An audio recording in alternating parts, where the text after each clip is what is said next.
All right. Well, I'm going to go against the grain a little bit here, Dylan.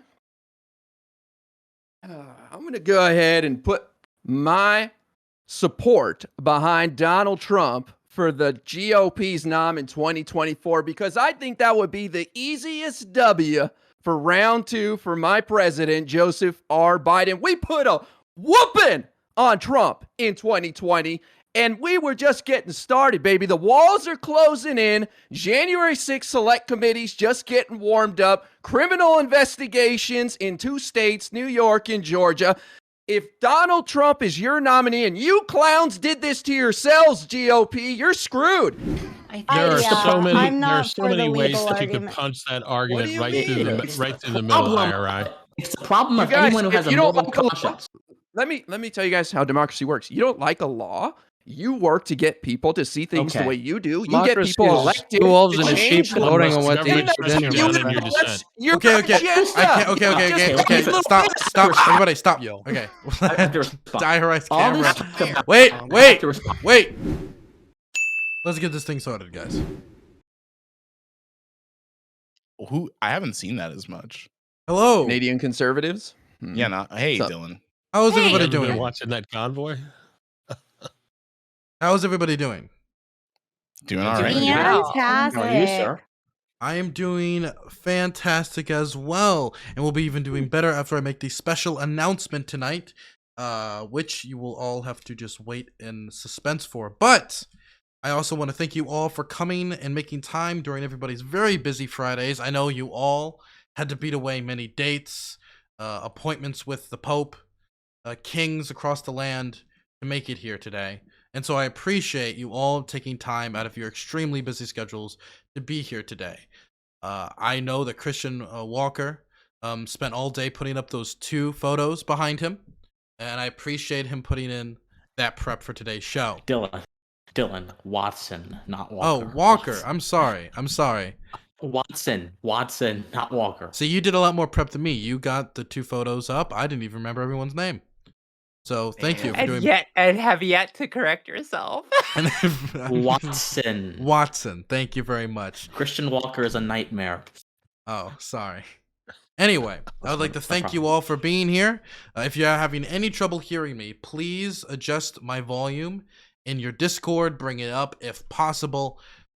Make it max or move it up if it's hard to hear me, because when I'm talking, no one else is talking for moderation purposes. Let's go into the rules, and that is the first rule. When I am talking, no one else is talking. That is not because I'm going to today make the really based take on the estate tax, okay? Which I am a huge fan of, which I know many of you are not, right? I will not be talking about the estate tax or any of the issues today. So just when I'm talking, quiet down. I don't care if you're in the middle of a back and forth. You shut up. Makes my job 10 times easier. I will mute you if necessary. Don't take it personally. It's all just business, baby. Second one, we will not go after people's immutable characteristics, okay? If you go after somebody from being Canadian, which I know we all love to do, we cannot do that to the one lovely Canadian who has come today so we can talk about one of our issues, our token Canadian, okay? You cannot go after him and bully him for being a maple drinker, okay? And thirdly, that's the only immutable attack we're going to allow today, is what I just said, okay? Nobody else. Do as I say, not as I do. Other than that, there will be a small intro period of about 1 minute. Try to keep it short. It is just to establish your position, not for you to give like a large soliloquy for everybody to then have to respond to your essay. Just establish your position with maybe a few key points. Keep it short. Same goes for outros. In between, though, there will be an open period where you can go back and forth. Try your best to follow our rules and make sure you give other people time to talk and keep interruptions to a minimum, but I will not police your kindness to one another, okay? So don't look to me if somebody said something to you mean unless it goes outside of the immutable characteristics. But if you do go so low that it disgusts me too much, I might intervene, but it puts me in an awkward position. Other than that, I think that's most of the rules, except for one last thing, and that is if you find it difficult to interact with a panel space and you can't get a word in, raise your hand. I will write your name down. But please wait, because I'm going to let the conversation move on naturally. I'm going to let people develop back and forths, 1v1s, 2v2s during all of this, right? And I will eventually make sure you get the time to talk. But that eventually is a keyword. Don't think that by raising your hand, you just got the magic free ticket to talking time, okay? Wonderful. Is there any confusion about any of the rules or any questions? No. And if not, then we're going to have everybody introduce themselves shortly and quickly if possible. I'm going to start in the bottom left-hand corner with a Hippy Dippy Recruitment Show alumni. We're having more and more of them on the main show these days. Rhyzohm.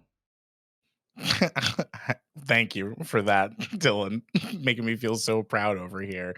I feel like I'm like a special kid that you're helping through the program or something. But yeah, I'm Rhyzohm. very What's special. up, everybody? Thank you, Dylan. I stream on Twitch. It's mostly just like cozy, critical, political, and philosophical discourse with a good dash of irony and absurdism and some contention built in. So yeah, check it out if you want to. And thanks for having me back, Dylan. Happy to have you. I see a few people asking about my shirt. It says I voted for Hunter Biden's dad. If anybody was curious in chat. We're going to move it now on to Taft.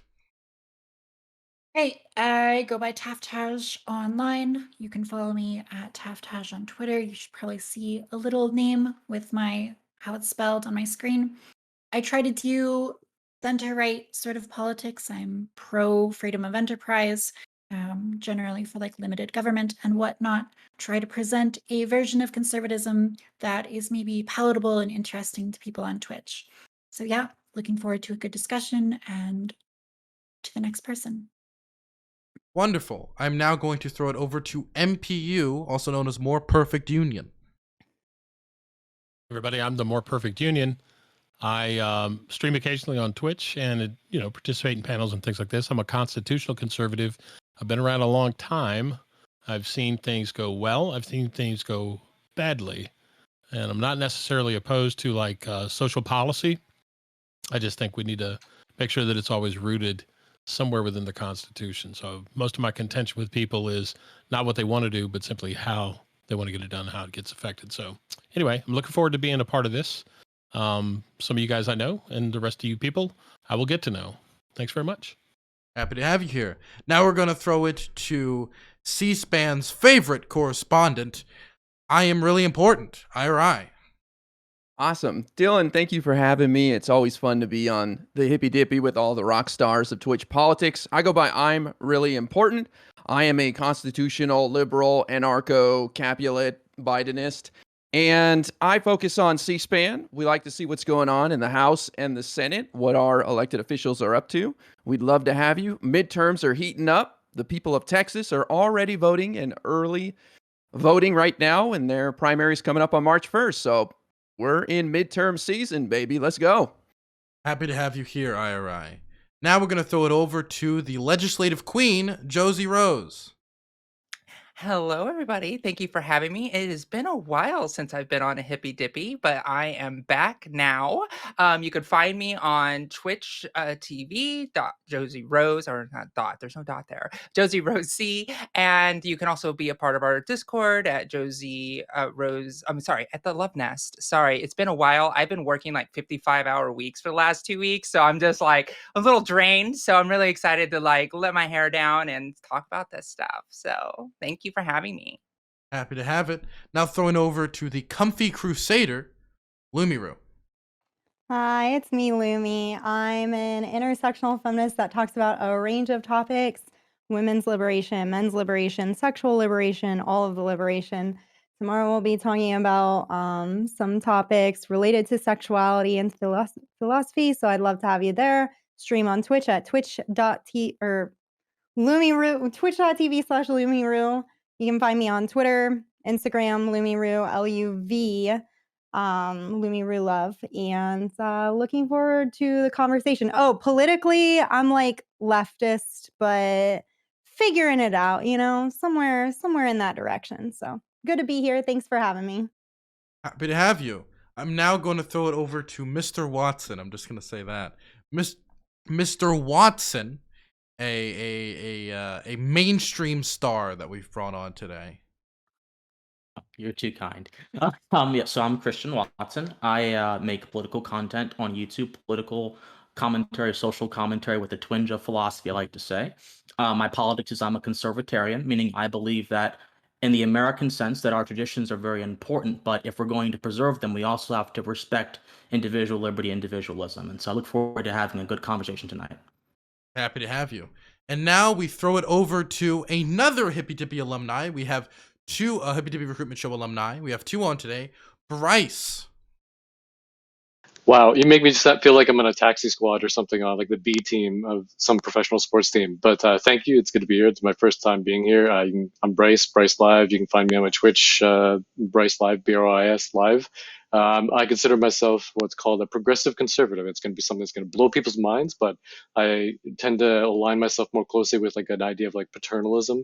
I think I try to be a little more pragmatic and like realistic about the nuance and things like that. So I try to bring the cognizance that like progressive policies are good, but we still need to preserve things like capitalism, hierarchy, class, and all things that are great about our societies. Happy to have you here, and I love the suit. Okay, we're going to go into the first topic, and we're going to start it off hot. The trucker protest takes another turn as Trudeau uses the Emergency Act to, in a quell or quote-unquote deal with, however you want to frame it, with the protests in Canada, the truckers' protests, as arrests are being made on the ground and more police gather and move in. So my question is, what do you think of Trudeau taking this action and of the arrests being made across Canada? I'm going to start with the Canadian, Bryss.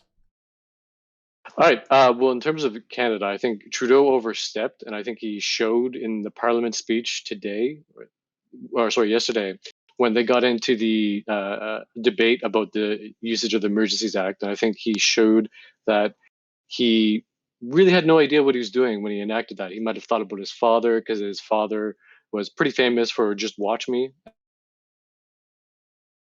He didn't. Okay, your internet seems to be cutting Yeah. in and out for a second. So I'm going to move on and we're going to come back to you if that's possible, okay? We're going to throw it over to Christian. Yeah, so just to put it simply, Justin Trudeau is a textbook example of a tyrant. He is someone who does not worry about justifying his positions in morality or anything outside of his own arbitrary power. The Canadian truckers are doing something that is quite well. They are resisting a unjust imposition upon their bodies for a profession that doesn't even really interact with a lot of people in the handling and shipping of their goods, truckers. And I think that, any government that does not respect its people is not a legitimate government. So I think that he has overstepped the bounds. Emergency powers have been historically used to suspend, Gorgio Angama called it the state of exception, to suspend the normal rules of things and to institute totalitarianism. And that should really scare anyone who cares about a free society, in my opinion. Okay, next we're going to throw it over to IRI. Well, I think things are being blown out of proportion when it comes to what can and can't be done with the Emergencies Act. So I'm happy to chat about that with people. But boy, I was happy to see the trucker Chaz get destroyed today. These people were reckless. They were endangering children by using them as human shields. And I find that disgusting. I can think of some other groups around the world that use kids as human shields. And look at the 13 people arrested in Coutts, where they were threatening to kill police officers if they tried to break up their blockade. So spare me on it's just a bunch of families grilling and sitting in the hot tub. These people were dangerous, reckless, and they're lucky the government treated them like they did, because if this was a First Nations protest, whew, I would have gone a lot different. Throwing it over to Josie Rose. Yeah, I've been thinking a lot about this actually because I agree kind of with the point what IRI is saying is the idea of like if you look at like American protests with like the Black Lives Matter where tear gas was thrown, like the second like people who are a minority class start protesting or blocking freeways, the conservatives are the first people to be like, oh my gosh, they should protest a different way. They're hurting the economy, they're hurting commerce. And they get all upset about it. But the thing about it is this has been going on for 18 days plus, and it is hurting the economy of Canada. And the thing that they have the ability to just carte blanche break the law and just say, hey, we're breaking the law. It's a protest, so we get to do this. This is what needed to happen. I'm not familiar with emergency powers. I will take a look at those type of things a little later, but this needed to happen. This should have happened sooner. People blocking roads with heavy machinery and not allowing commerce to happen. Like, this is not just, hey, we're arresting truckers. This is protecting their national interest of actually making sure they have trade. So I agree that this should be happening and this should have happened sooner. So yeah. Okay, now I'm going to throw it over to Lumi Rue. So, as for the emergency powers, I don't know that I agree with freezing assets and the whatnot because I think that's an overstep in terms of government having more covert power. I would rather them go forward and arrest people more openly and have due process for them. I think that's quite important. But yeah, absolutely. I do think that this protest has gone on quite a long while and it is causing issues. It seems statistically, looking at the polls, that generally Canadians were not supporting it, as well as 90% of Canadian truckers were already vaccinated. And so to act as if this is something that is really the truckers coming forward as a labor movement, I think is very unfair. It seems quite clear to me that it's the leaders in it were more were a lot of them weren't truckers, and that's concerning to me. So I think that this needed to happen, and that's my position. Okay, now I'm going to throw it over to Rhyzohm. Yeah, I've of two minds, I suppose. Like, obviously, the protests kind of got away. Like, there really were no clear-cut goals. Like, it wasn't really like a workers' movement, as they were saying. It seemed astroturf from the start. So, like, the idea that this was even something that like people wanted or thought was necessary can like be called into question. But when it comes to Trudeau and what he's doing, I really think that this is a sort of ends justify the means argument. And I really don't think that the needs of the many like justify. I don't think that appealing to the needs of the many and outweighing the needs of the few is like really justifiable. And his quote in Parliament was, "We're doing this for families, businesses, and the economy." So just like outright admitting like it's for the flow of money. This could not be dealt with any other law under our system. I don't think people should be punished for that. I think that that's a failing of the system. And we did it because that's what good leadership would do. I mean, it's just an empty platitude. So, like, while the protest was like protest, whatever we want to call it, probably should have stopped or should stop, and people aren't supporting it. I don't think the way that it's being done is very moral. Okay, and I'm going to throw it to MPU. Yeah. So I think you have to look. You have to really seriously look at this and say, should he have done what he did? Is it an overreach? And what in fact was the overarching problem, right? What was the thing people were trying to get done? This convoy has been going on for several weeks now, and they were pretty clear about what they stated at the outset. And I know people like IRI and others on the left say that, well, these people, they're threatening people's lives. That, yeah, there are certainly some criminal elements in there. And I think it's true to say that the longer that this has gone on, the longer the media attention has been on this, right? Just like BLM with Antifa and a lot of things that went on in Portland and stuff like it, Chaz in Seattle. The longer things go on where it seems like people are sticking their thumb in the eye of the government, then more people are going to be interested in sort of hijacking or glomming onto that, right? So I think the things that people are saying are problematic about what's going on in terms of behavior. Those are fringe elements. Those are people that are simply taking advantage of what's going on. Now, it is important to understand that they're in Ottawa. They've come across the country, okay, and then they have listed a set of demands that were actually pretty reasonable. And as I think Christian said earlier, in his opening, they don't interact with the public that much in their job. And they were basically told, screw you, I'm the government. We're going to force it down your throat. Okay. That's not the way a responsible government who is responsive to his citizens acts. They could have said, let's come together. Let's have a consensus meeting. Let's talk about why we need to do this or how we can modify that behavior. They didn't do it. And what you're seeing in Ottawa with the blocking of traffic and the bridges and everything else, this is really a second or third order effect of the government not being responsive to begin with. Now over to Taft.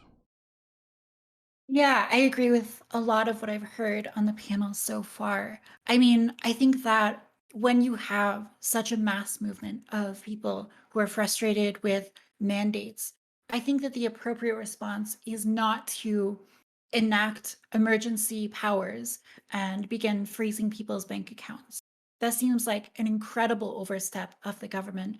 And it's a really scary precedent that this is what you're going to be doing anytime people in your country, citizenry, have issues. I think the appropriate response from Trudeau would be to try to really understand, these issues.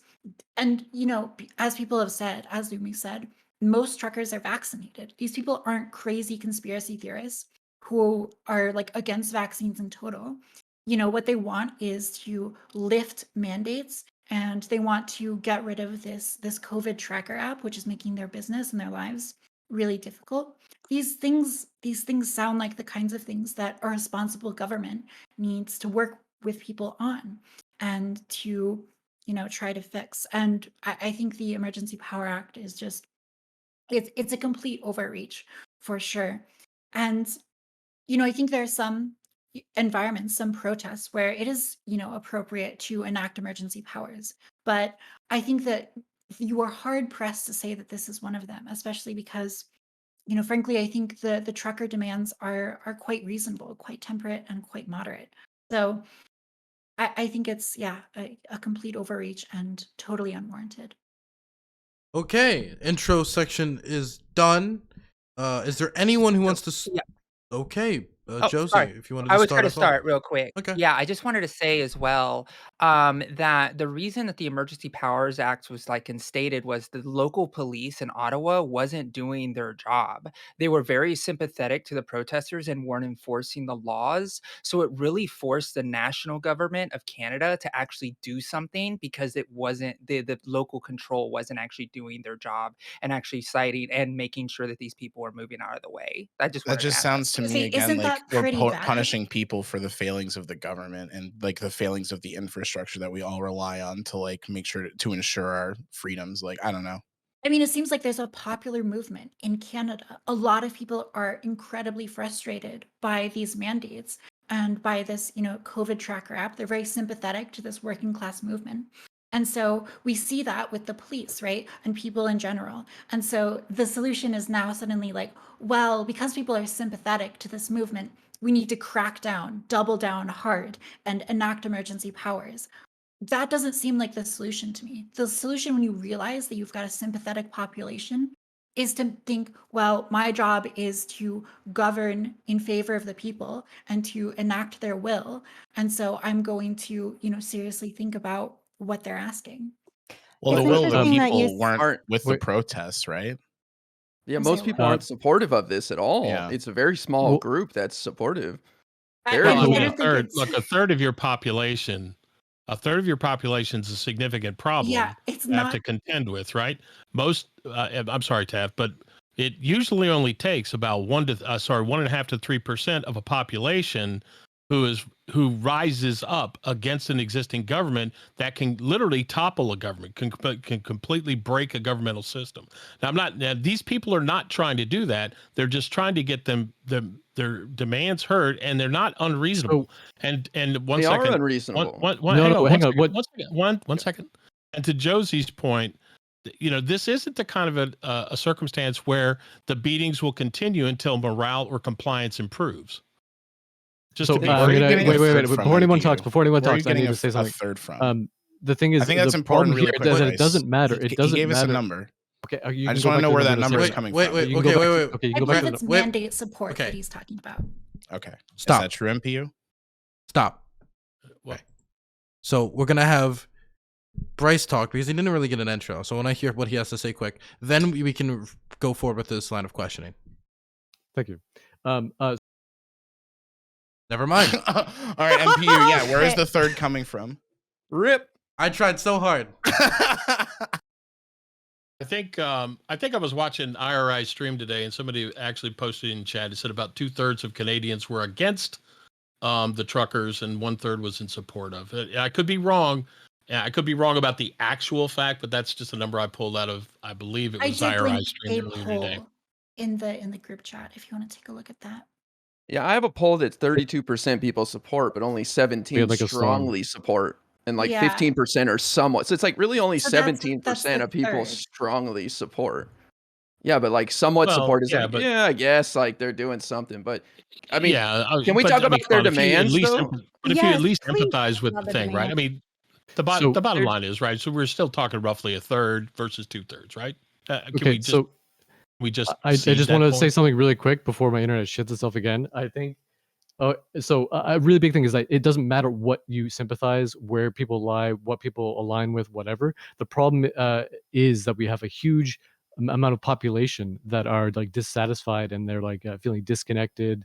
They're disaffected, and clearly they're in like some state of mind that they're either participating on, even in like small percentages, in things like the Soldiers of Odin and other like fringe groups. So clearly this is something that we need to address and like deal with. And with regards to like what Josie said, there's a main thing that can happen in terms of like policing, right? So if the Ottawa police are not doing their job, then Ontario, the OPP can step in and do their thing, and the RCMP can step in and do their thing. There wasn't necessarily a reason for Trudeau to enact the Emergency Act, which is not real. It's more of like a posturing thing, right? And it's also really just trying to harken back to his dad. He's trying to like role play being his dad. There's a huge amount of Exactly, stuff when you look at the literature of RCMP and OPP in terms of what they could actually do to either disperse the crowds, to like interact with them. The Amnesty International has like a guideline on how you interact with protests as police. We have examples of in the U.S. where they're like armed black nationalist groups that don't get the same treatment as this gets. Like we want to be like, we want to be synonymous in our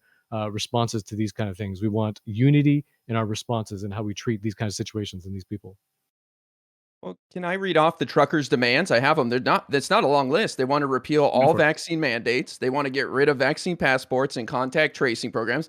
And they want government officials to resign if they're not willing to do that. You guys just had a huge federal election in September of last year, reaffirming people's support of these mandates. These mandates are very popular in Canada. I'm sorry, but a very vocal minority is not going to dictate to the majority of people what's going to happen in their country. I don't care. It doesn't matter if we don't need a vocal minority to dictate what's going to happen. We will still listen to the vocal minority. We're still not going to just we listen to jail them. and We oppress. heard them. Yeah. Listen to them. We don't let They've them been camp there a out long in our time. capital.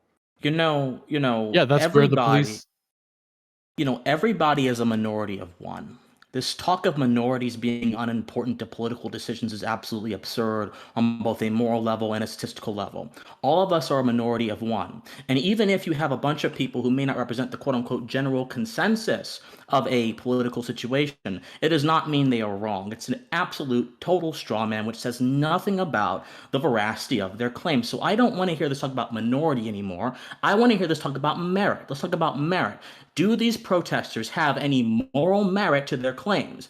As that person, I forgot to know his name, so I will learn his name later, just mentioned they want to get rid of vaccine passports, and they want to reinstate people who have been fired due to not going ahead with COVID guidelines, back into their jobs, and they want to, and they want to do that stuff like that. They want to basically remove the coercion the government has sicked upon the private marketplace and upon society to further its arbitrary goals. That is not unreasonable. That is quite just. So my question for anyone who says this is not reasonable, on what basis are the demands of the Canadian truckers not reasonable? I'll wait.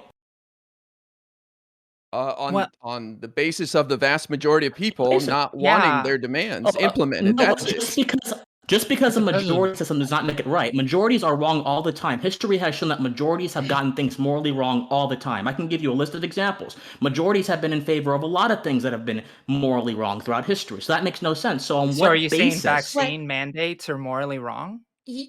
Yeah, Oh, that's yeah. what he's Oh, yeah, Okay, sure. well there you go. We Yeah. fundamentally disagree then, because public safety That's is the fine. priority of the that's fine. We people, can and fundamentally disagree. most That's people fine. want that. That's fine, but Trudeau is not letting his citizens dissent in a meaningful way. What he is doing is he's saying that he's right, the quote-unquote science is right, the quote-unquote government is right, and everyone else needs to just take a back seat and be under his boot. And that is not a reasonable response to a I don't care if it's a minority or majority, who are rising up in righteous anger. So on what basis are their demands not reasonable?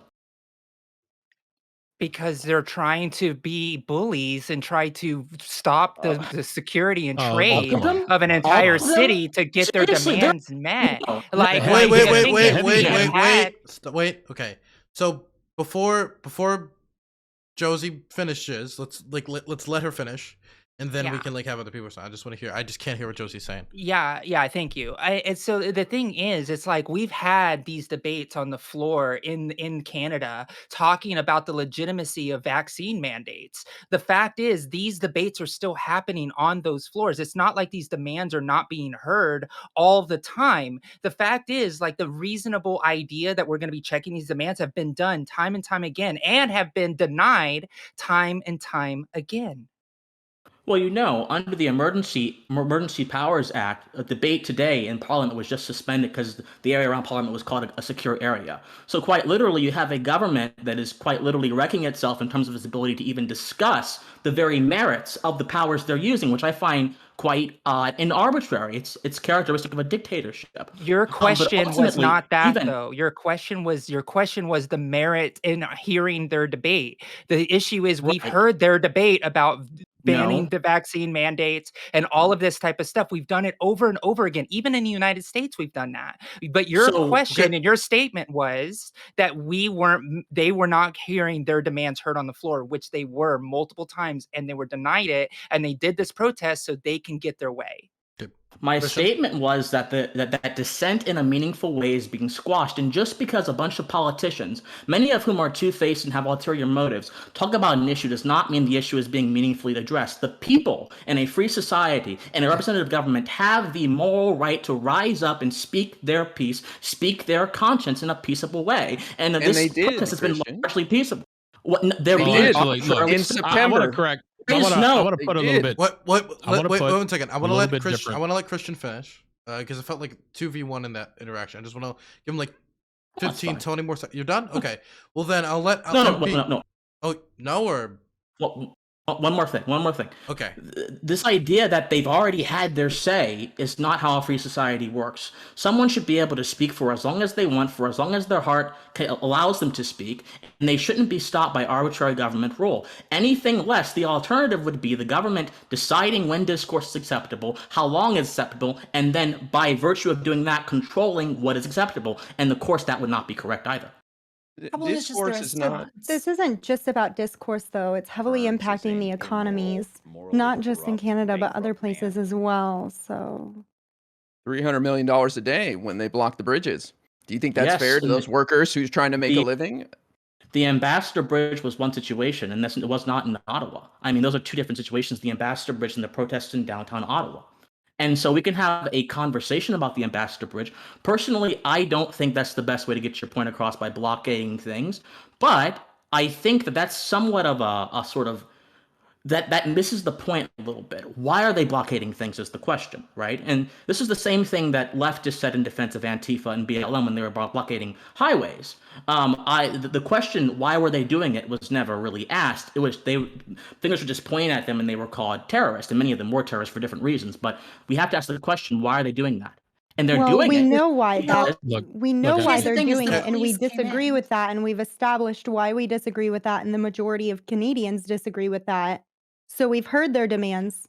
We Well, here's right, what but disagree. a happened with third, the bridge, right? Okay, if a The third, police hang came on a in second. and they Okay, broke one it second. up. We're If a third, gonna have MPU go, then we're going to go in the order of Bryce, Taft, and then Rhyzohm. thank you, Dylan. Look, the people's right to be heard through their representatives is one form of expression and redress of grievances, right? The other part is when those people that are representing you aren't doing what you need them to do, you have a right to confront your government. We do in the United States. I presume that they still have the ability to do it in Canada. Correct me if I'm wrong. Okay? But when you say that you had your right to speak on the floor and then that's it, right? That's literally saying the government gave you your shot. We don't agree with you, fuck off. And then we're just going to lay the hammer down on you, and we're going to use whatever massive amount of governmental power that we can to prevent you from having any say at redress whatsoever. Okay. And IRI, with all due respect, man, those people, those truckers, they actually are working class folks. They're the ones that are putting their life on the line, okay, and putting their lives on hold in order to get that word across. Are patriots in the sense that they are trying to make themselves known to their government. People that are out there doing the illegal stuff, and blocking of the bridge, right? The bridge between the U.S. and Canada. No, I don't agree with that. I didn't agree with Black Lives Matter protesters blocking roads and diverting ambulances and stuff last year, right? There's no place for that. You can get your message out. You can do lawful protest. You can coordinate it out so you can do and get things done that you want to get done to get the message across. I think the government still has an ultimate fundamental responsibility to sit down with those people and not just simply say, you're all terrorists, you're all bad, and we're not going to do anything with it. We're just going to send the RCMP and everybody else at you and just beat the living shit out of you. And there have been instances where the police, the RCMP, has beaten the shit out of protesters who were like 70 fucking years old. Okay, Hey, so well, it's true on both sides. Tensions are high. Yeah. The government has a responsibility really to cool its jets and bring the temperature down so that they can have a meaningful discussion with people. In my opinion.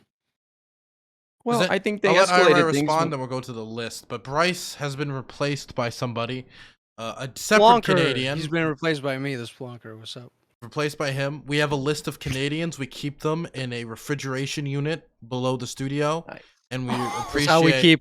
That's how we keep our natural vaccine, right? Temperature. Yes, I store him next to the vaccine. And we're going to throw it over to IRI before going to the list.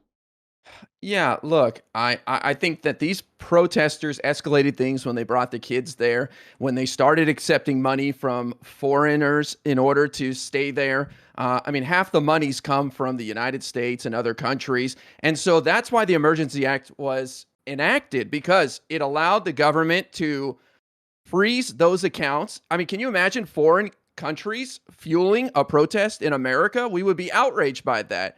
It also allowed the government to Chinese money make funding it U.S. elections. Well, it would also allow the government to make it illegal to bring kids to any blockade, which should be a basic thing that parents already know. But these people are so incompetent that they brought their kids as human shields. So let's talk about why. And also, the Emergencies Act, prevented foreigners from coming across the border, which a bunch of Americans were going to do. So let's be honest about why the Emergency Act was enacted in the first place. And it's because of those clowns and this astroturfed protest. These are not people trying to just express themselves. They had a chance to do that last year in September in the federal elections. The people of Canada handed the government over to Trudeau again and said, "We like what you're doing." That's how we do things in a democracy, my friends. That's how you do things in a dictatorship. The question is not about whether or not we should, break up illegal blockades. I think we all agree here that if you're like blockading a vital road that is needed for essential economic or health services or whatever, that's bad. And that's something that the police should get involved with. The debate that we're having is about the Emergency Powers Act, right? That's the topic in question. And Trudeau's use of the Emergency Power Act on a protest happening in the government against government policies is clearly not in the spirit of the act. And it's clearly an overreach, especially when it's used in this way to like freeze assets. I think that's an example of governmental bullying, which is, that's not the kind of thing that is, breaking up the blockade when you freeze assets, right? What breaks up the blockade is when you put in police there. And that's, what is appropriate. So, yeah. Can I ask Taft, are you okay with half the money coming from foreign countries to fuel people sitting there in the middle of Ottawa? Yes, yeah, and I think it's appropriate. That's insane. I think it's appropriate for Canadians to foreign donate countries to should not meddle in other countries. I think it's appropriate for Canadians to donate to Black Lives Matter protests. I think that's an appropriate use of funds, right? And I think that you're painting it as like money that's going to the truckers is like necessarily going to these illegal activities or like violent riots, but that's like absurd. And I think if you can prove that like foreign money is like directly funding crimes, then you like stop that funding. It is a crime. No, you can't prove they're that. Sitting you in the this majority of the Ottawa protest is not violent. You're making an assertion you cannot back up. You're making an assertion you cannot It's back like up by most our other actions. protests, which is like the How am I making an majority is assertion? peaceful, right? Yeah. And What? so But look, I just have to say this, right? We were talking about, oh, it's majority peaceful and all this type of stuff. When Yes. More Perfect Union, you said that these truckers are patriots, and then you said, but some of them aren't because they're breaking the law and blockading the roads. Would you say that some of those BLM protesters in the United States were patriots too, for showing their freedom to be able to express and Yes. address Yeah, regresses in no, the let me. some government? of them are. I know where you're going with it, and yeah, I think so. Anybody that engages in peaceful protest, okay, has a BLM had a place. lot of peaceful protest. Yeah, it's Of mostly course they Most did. majority. No, It was they majority, sure, right? sure they did. Sure they did. Right? Yeah, Sure they did. But but it wasn't. But it was the extreme minority, okay, of people in the BLM protests that caused over $8 billion worth of damage. and That so are the burned out. truckers right now. That burned. Hang on, they're not. Well, how much damage did they Okay, cause? they No. hold on. They're Whoa, whoa, whoa, causing stop, causes stop, in stop. trade. I want to dialogue this There's a back with different kind of Josie. Okay, Yeah. you say I said $8 billion worth of damage for BLM and the protests that went on in the United States in 2020, 2021. You say so. That's what's also happening in Canada. Show me where $8 billion worth of damage has been done by the fringe elements in this protest. Yeah, there's not Canada's fires. Canada's economy is considerably smaller, and they were blocking off areas to trade with the United States. It was already impacting the United You're States. talking An about That can have a area, economic lot, an damage, not area. property a damage. The government has lot. been Okay, blockading wait, the stop, I economy understand it, for but stop, does 2 years. Taft, did I hear stop, you on that? Okay. stop, everybody. There was 3 or 4 or 5 people talking at the same time, so I didn't hear anything. So if you want to talk right now, Okay. could you raise your hand, and I'm just gonna call on whoever's probably talked the least. Well, So I'd like. No offense. I'd like Josie to answer my question okay, because I she got agree jumped with what because Lumi Lumi jumped said. on her. okay, Okay, that's Like fine. then I Lumi, agree with and then Lumi, Rhyzohm. because Lumi, they said with the argument which I was going to say, which is the economic impact, and that causes damages to people's income, their ability to feed their families, to be able to actually do the work that they need to do in their country. That damage is also very real, just like the physical damages of destroying a business. So that those things are very real for people. Those impacts are very real for people. So you're saying that the extreme fringes of this protest, which you agreed to, which are the people blocking the bridges and stopping roads and resources, and what Taft was saying about the medical abilities as well, of being able to move resources around, are actual damages and actually breaking the law. So the fact is, like, we have Well, it to remains to be seen if they're breaking the law, Josie. Question they is, I mean, are the ones that are breaking clearly the breaking, road. the ones that are clearly breaking the law, yeah. But you're trying But to draw a I parallel also and say that they're I also all say the breaking. Black Lives Matter people who are burning buildings and breaking the law were also in the wrong too. okay, What So about the why people wouldn't that didn't say we that it's count? firebombed the appropriate courthouse to in like Portland? Okay, enact like an wait, emergency act okay, to freeze their assets, okay. right? Let's wait You for a wouldn't second. say that. So Taft, I agree with you Lumi, on the yes. freezing assets. I don't. I agree Oh, too. sorry, Dylan. Oh, I was giving it to you, Lumi. Oh, thank you. Yeah, Taft, I agree with you on the freezing assets. I think that's a dangerous precedent to set for protests 100%. Now, I think where we'll probably disagree is I'm okay with the more overt response. If the police are not responding and they are blocking bridges, I think it's important that we do get the military out there, give a warning, say, hey, you're blocking vital infrastructure. We need you to clear out. And I think giving that fair warning, hey, if you don't do this, we're going to come through and arrest because we need this vital infrastructure for trade, and then move forward with the people who didn't move. That's where I'm at. I agree that the covert response is not fair. It's without due process. It's an overreach, but Can I respond to this real quick? Sure. Yeah. please. Yeah, so I think the question is really about what is appropriate response. And the Canadian government has the ability to call in on the RCMP in order to, like, use police force if the local police are not assisting them, right? And they have that ability without the Emergency Powers Act. So the question that we're debating specifically is, like, the Emergency Powers Act specifically, is that an overreach? And yeah. Sorry, I didn't mean to interrupt you. No, you're fine. My understanding was that there was more providence power that the federal government could not do that without the Emergencies Act, which is why I support it. My understanding was I'm sorry, I'm not familiar with Canadian terms, but basically the governor of the province would require they would have to call in and ask for help for that to be acceptable, which is why I would support the Emergency Powers Act. But I could be wrong in that case, and if so, then Just out of curiosity, I believe that's correct, but we can. If the governor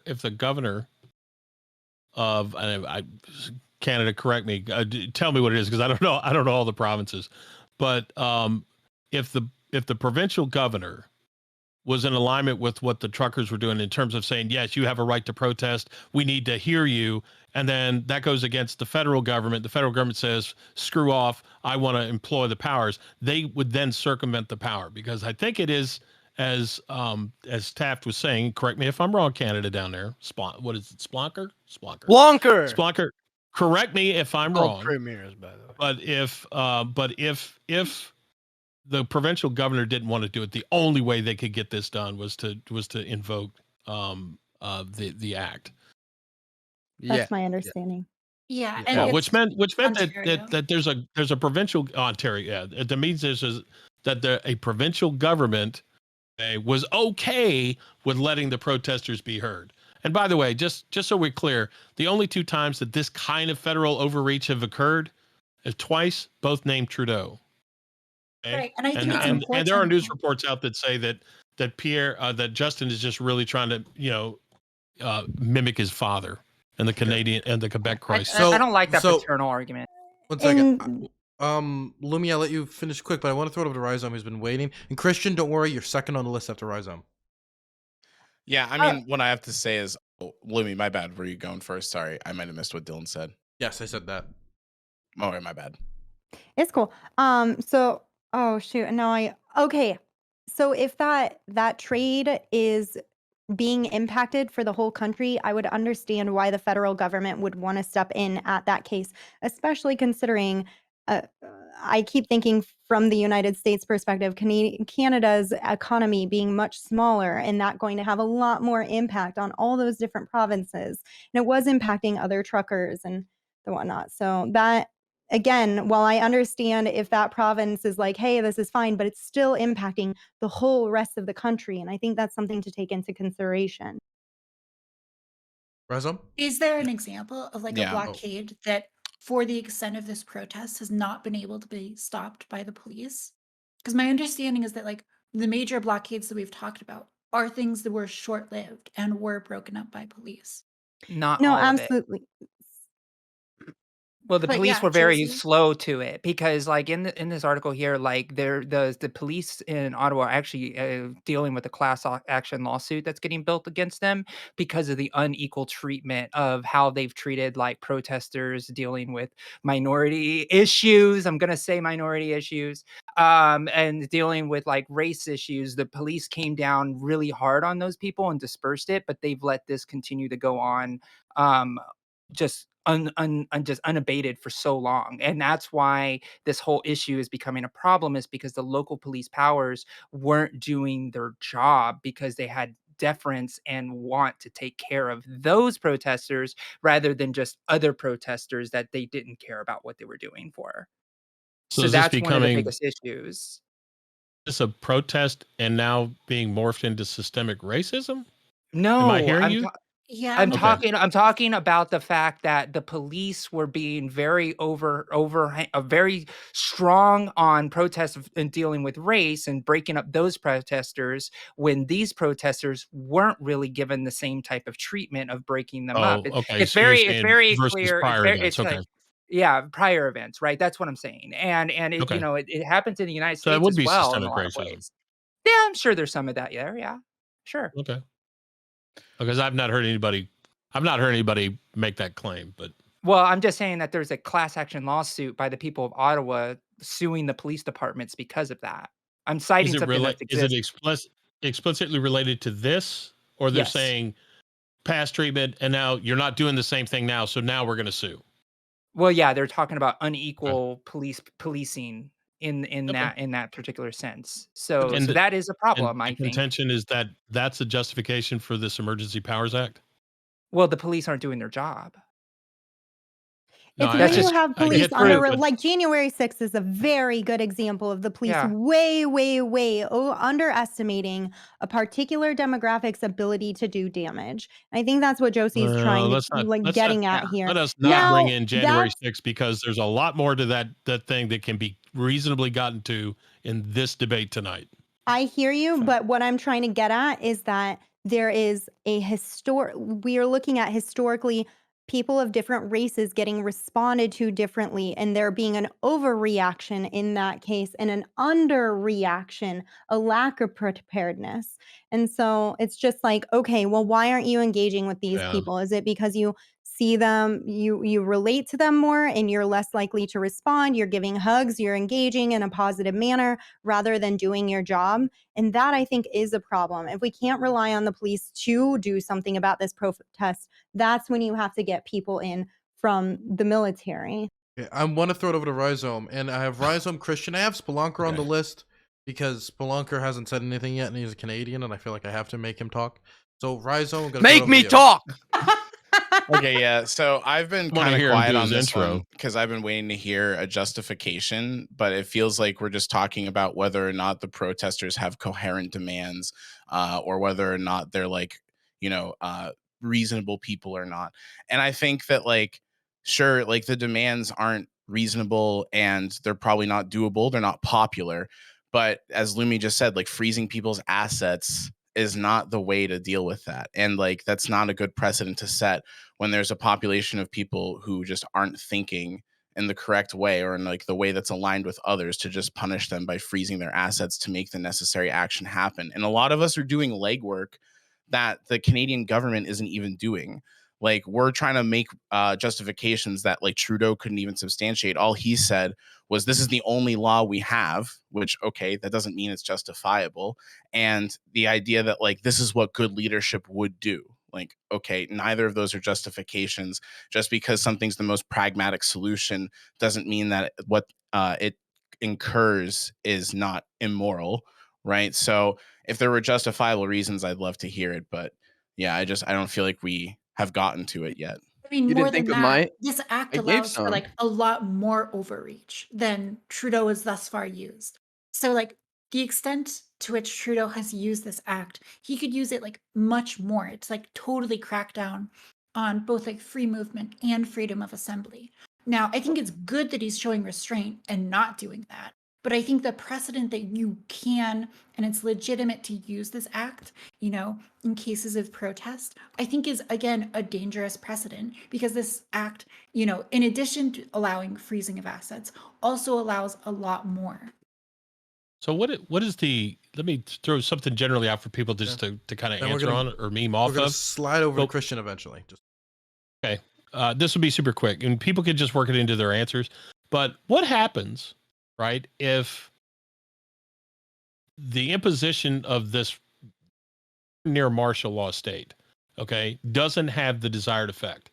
What happens if, in fact, more people say, the people that were on the fence and said, yeah, I think that's too much. What happens if they start thinking that this is way too much, like the government's response is too much, and they decide to get more active, involved, from being like passive to being more actively vocal against what's going on? What does it take at that point for the government to realize that, yeah, well, maybe we thought we were right, but maybe we should just pull back, we should stop? Or do we just keep doubling down? What do you think the logical outcome is if more people begin to side with the protesters? And opinion is shifting, by the way. If you track like opinion over time, more people are sympathetic now than they were 3 months That's ago. interesting because I was just looking at an article that says the opposite. But what I was Really? going to get at is one of the reasons I want that more overt government response rather than the covert one where we're just freezing assets and it's a lot quieter. But with this, we get the video, we get the responses, the more overt things. And to me, I feel confident with that because if you're right and public opinion is shifting, more people would get out. It's going to piss people off. They will get out and we will see that is more of the people. We will get that video footage. And I think that's important. I think that's important. I think that people, if they are pissed off about it and they are sincere about that, get out and be pissed off.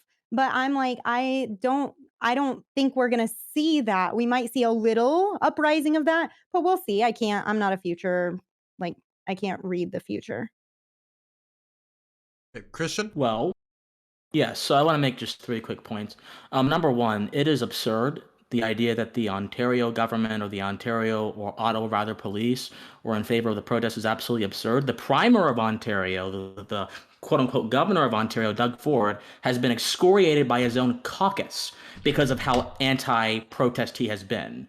In fact, people have been calling him a non-conservative, and he has been from day one trying to shut down what is happening in Ottawa. And he even tried to have tow truck companies tow away the trucks, but most of the companies just said, no, we will not do it. So what did Trudeau do? Trudeau usurped the proper processes of ensuring that could happen, instilled emergency powers, and one of those emergency powers is to compel tow truck companies to kowtow to his will. And there are still some that are not doing it, but most of them want to keep their livelihood. So there's a lot of conversation about, livelihoods and people being affected, but literally forcing a company to do something they don't want to do is nothing more than immoral. That's point 1. Point 2. The entire idea of emergency powers is absurd on a conceptual level.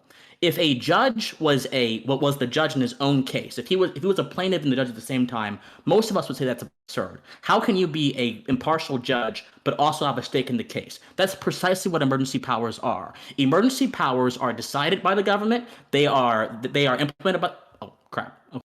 No, I was talking to Taft. Taft wasn't seen. Okay. Like snapping and pointing. Okay. Can I see you? Yeah. There you go. Sorry. So emergency powers are decided by the government, they're implemented by the government, and they're defined by the government. How in the world can the government be an impartial decider of a matter in which they have a stake in?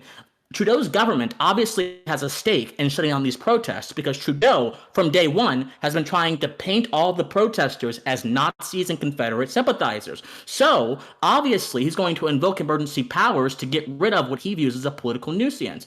If emergency powers cannot be executed fairly, they have no place in representative government. And number 3, there have been several times on this panel where people are trying to make it seem as if the Ambassador Bridge is the same thing as the Ottawa protest. It is not. The Ambassador Bridge was an offshoot of the same kind of resentment. I do not support it. It was not correct. But people are pointing too much at what was happening and not enough at why it was happening, and they're ignoring the entire point. What was happening in Ottawa is nowhere near the level what was happening on the Ambassador Bridge. So let's stop trying to draw a false equivalence between the two.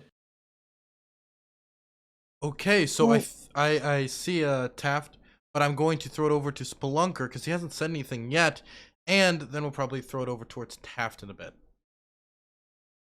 Well, I'm ill prepared because I was having some drinks, having some talks with some friends, and I was invited. Someone was having some technical difficulties, but I am from Ontario. In the freezer? I'm against. Sorry, what was that? In the cooling unit that we keep downstairs?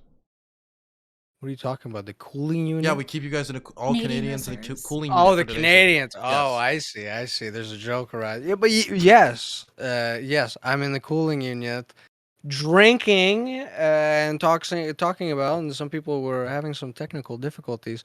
I am for the truckers, and I guess I will start by my stance on like why is the thing happening, right? Is because I guess some people have a stance on authoritarianism and choice, and I'm just here to say that in my ideal world, every employer would have their choice when it comes to the vaccine requirements. So if you run a business and you want your employers to be vaccinated, I'm fine with that.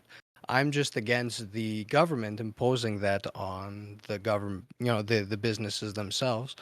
And I think that's where there's a frustration. There seems to be a lack of communication. There's just I'm someone who was working for the government and from home. Yay, I was working from home, but I was laid off because they wanted me to get vaccinated. And I said, me personally, my stance is I will not get vaccinated if it is a mandated.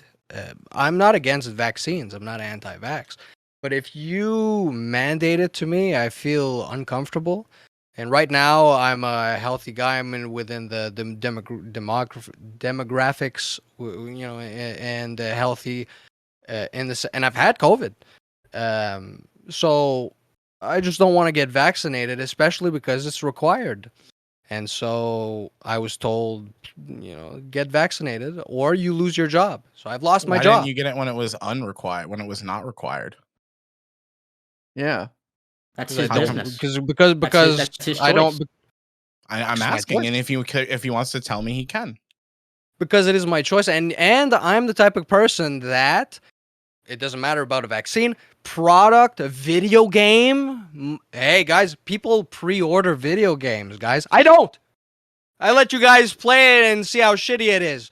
And then I play it, or I don't buy it because I see the reviews. True. This game, hey, Yes. fucking Yes. Cyberpunk was Tell 'em. really shitty, wasn't it? Right? I didn't buy I it. like that game. It sucks. It has a bunch of bugs. Yeah, prove him right. Yes! Prove him wrong by getting COVID. Exactly. So you're No, a but rebel I've had edgy COVID. boy. But my dad, who's vaccinated, triple vaccinated, had the flu shot. Triple. Why He not felt quadruple? worse than I did. quintuple? He What was the like, fuck? "What the fuck is this? He's I only had wish I 3 was shots? unvaccinated," he said. But listen, I look at my vaccinated friends and I go, "Good for you, you got vaccinated." Quick question. I actually want. If you want to get vaccinated, I encourage you to do it. I encourage most people to do it. When you had COVID, did you go outside? No, Chris Cuomo did. Nice. I wear my mask. Mm-hmm. And that's another thing, right? And especially if it wasn't enforced by the government, especially. Let's keep it semi on topic. Oh, it is because this is what I think the trucker protest is all about. Uh-huh. The Yeah, trucker but the question is protest about the morality of the This Emergencies guy's Act. Canadian, Dylan. I think I he knows know, the but I topic mean, the very well, Emergencies okay? That's a good Act point. is a response to the truckers. I'm a Yeah. Canadian guy, and Are I was Americans just explaining to him? Apparently, We're I'm Americans. sorry. Yeah. Okay, Yeah. so let's fast forward, right? Let's fast forward. All this Mansplaining. shit's happening, and we're frustrated. It's this trucker thing. It's been 2 years, right? It's not one thing that made it happen. It's the last straw that made this trucker thing happen. And I'm against the Nazi flags if they're not feds and whatnot. I mean, there's Nazi flags out there.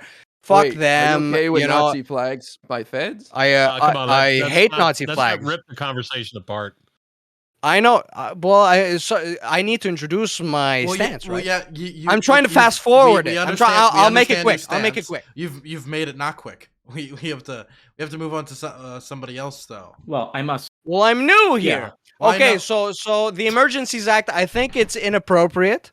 I just think it's inappropriate because you're now defining what assembly is inappropriate and may cause violence. It's just it was very quickly enacted. It didn't there was no that's I guess that's my side. I would like to let it go because you seem annoyed. I just oppose the Emergencies Act, right? Let's just there you go. Dylan, I see why you need the remedial program think- now. So I so think, I hold on. enjoyed I think that. this is resolvable by simply saying that Trudeau. What do you mean? has Wait, a hey, set of whoa! precogs. I did a great job. You I did. did a great job. Yeah, I you just did a look great at your job. faces right now, and this guy just stroking his chin. Let's just move it on. I did a great job. What's wrong with me stroking my chin? I agree. I did a great job. Well, Keep going. I You must, did. must say I something. feel like I got to. Come on. I feel like I got to get my meme back in there. So Trudeau's. By the got way, 3 my precogs. podcast That's is how he called knows. Chance of Flurry. Let me Okay, just plug myself. Okay, in. we got it. We got it. Yeah. Before he gets kicked. Before he Fucking gets Okay, we follow got the it. Chance I like of this Flurry guy. podcast. It's the best Canadian podcast. Okay, we got it. Please. I must say Okay. something. So We'll get it on the outro. There's a few people who want to say something, but Taft was next, so I want to throw it to Taft. Yeah, I have a real quick thing to say. Just going back to what Lumi and I were talking about as far as polling. I was looking at an Angus Reid poll. It's like a nonpartisan national poll for Canada. And it's showing a 15-point increase in people wanting restrictions to end, up to 54%. I have no doubt that there's like a variety of polls out there right now that are showing different results, whether that's below or above the 50-point mark. But the reason for bringing this up is to show that this is hardly an issue that's like 80%, people supporting, crushing the protesters and continuing the restrictions.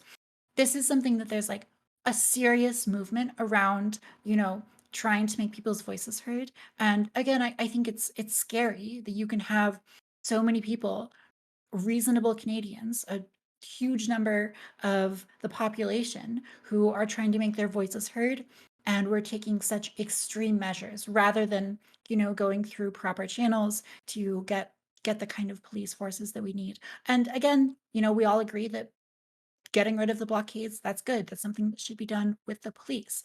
And it's not something that we necessarily need this sweeping act to do. And it's a really dangerous precedent. Christian. So, I have a challenge for those who support the invocation of the Emergency Powers Act, because I like to think of these things on a conceptual level. How can you conceptually justify emergency powers if these few things are true? Number one, the government is the entity rather, that defines emergency powers. Number two, the government is the entity that decides where they're enacted. Number three, the government is the entity that decides when to stop. In any normal circumstance, if someone was both the judge and jury in their own case, we would call that unfair. How can the government be an impartial actor to the execution of its own powers, especially if we are to accept the presumptions of public choice economics that say that politicians are self-interested, rational actors? So wouldn't Trudeau be interested to wield emergency powers in a way that benefits his case? And since there is no checks and balances, then how in the world can you ensure they're fair? If you care about fairness, then how can you support emergency powers on a philosophical level? How? Are we ignoring that the How? government has different sections and isn't like one walking person?